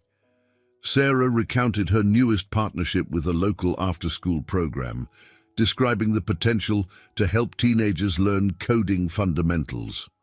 The conversation felt light and hopeful, a stark contrast to the desperate talks they'd had in this very kitchen just a couple of months earlier. Before heading out to meet Emily, Sarah checked her phone. A missed call from James. She dialed back, heart fluttering as it rang. His voice answered, subdued yet warm. "Hi, Sarah. Sorry I missed you earlier. I wanted to catch up on the new partnership proposals. How's everything going?" She walked into the living room, speaking softly to avoid disturbing Mary. "I'm meeting Emily soon, but I can email you the updates tonight, or we can talk Monday." James hesitated. "I actually wondered if you had time this weekend to meet outside the office. Just a casual conversation about next steps for the outreach project, maybe over coffee or dinner." Sarah's breath caught. She thought of the last time he'd visited, bringing Thai takeout, and how personal the conversation had grown. Part of her longed to see him in a less formal context, but she also felt a flicker of nervousness. "Sure," she said, trying to sound relaxed. "Saturday afternoon, maybe. That works. I'll text you a place we can meet," he replied, and she could practically hear the smile in his voice. They hung up, and she stood for a moment, letting the realization settle. She and James, sharing a meal outside of work, openly talking about plans that involved more than just spreadsheets. She slipped the phone into her pocket, said goodbye to Mary, and headed out. By the time she reached the cafe where she was meeting Emily, her thoughts had veered into a tangle of curiosity and cautious excitement. Emily was already seated at a corner table, sipping tea and thumbing through her phone. They ordered sandwiches, and Sarah filled Emily in on her schedule, volunteer orientations, planning sessions, and the fact that James wanted to meet that weekend. Emily's eyebrows rose at the mention. "And do you think this meeting is strictly about outreach? Or—" Sarah shrugged, heat creeping to her cheeks. "I honestly don't know. A few weeks ago, everything was about the audit or saving my mom. Now we have this space to breathe, and I guess we're figuring out what's next." Emily leaned forward, her tone playful. Well, from an outsider's perspective, I've seen the way you talk about him. And the way he looks at you when he drops by the restaurant or sends you those nice messages. There's definitely something there. Sarah fiddled with her straw, not sure how to respond. She cared about James, respected him deeply, and felt drawn to him in ways she hadn't fully admitted. I don't want to jump to conclusions, she murmured. Our professional roles complicate things. Emily gave her a knowing look. Life's messy. Sometimes the best things happen in the middle of that mess. They chatted a while longer, swapping stories of everyday life. By the time they parted ways, Sarah felt both a gentle encouragement from Emily and a swirl of anticipation for her upcoming meeting with James. Saturday arrived with a fresh dusting of snow blanketing the city. Sarah wrapped herself in a warm coat, hopped on a train, and headed to a cozy bistro James had recommended. The place was tucked on a quiet street corner, windows fogged from the warmth inside. She found James already seated at a small table by the window, wearing a casual sweater that softened his usually polished demeanor. He stood when she approached, pulling out a chair for her. After ordering coffee, they discussed the newest partnership leads, the success metrics for the pilot programs, and the volunteer staff expansion. Yet amid the business talk, a comfortable intimacy settled between them. She noticed his relaxed posture, the way he occasionally reached across the table as if to bridge the space. At one point, he confessed how proud he was of her progress, how the board members now viewed her as an integral part of Reed Technologies' community arm. His voice tinged with a vulnerability she recognized from their hospital conversations. She asked how he'd been coping with the lingering memories of his late wife, and he admitted that stepping up to help others had gradually mended parts of his broken heart. As the snow continued to drift outside, the bistro felt like a warm bubble of possibility. Sarah sipped her coffee, aware that her journey, once defined by desperation, now pointed toward an open horizon. Yet the final shape of that horizon was still forming. And in James's eyes, she sensed a shared understanding that whatever came next, it was fueled by compassion, mutual respect, and a willingness to heal the scars they both carried. I hope you enjoyed today's story. Subscribe to the channel so you don't miss more stories like this. Leave a like and comment below what you thought of the story. See you in the next video.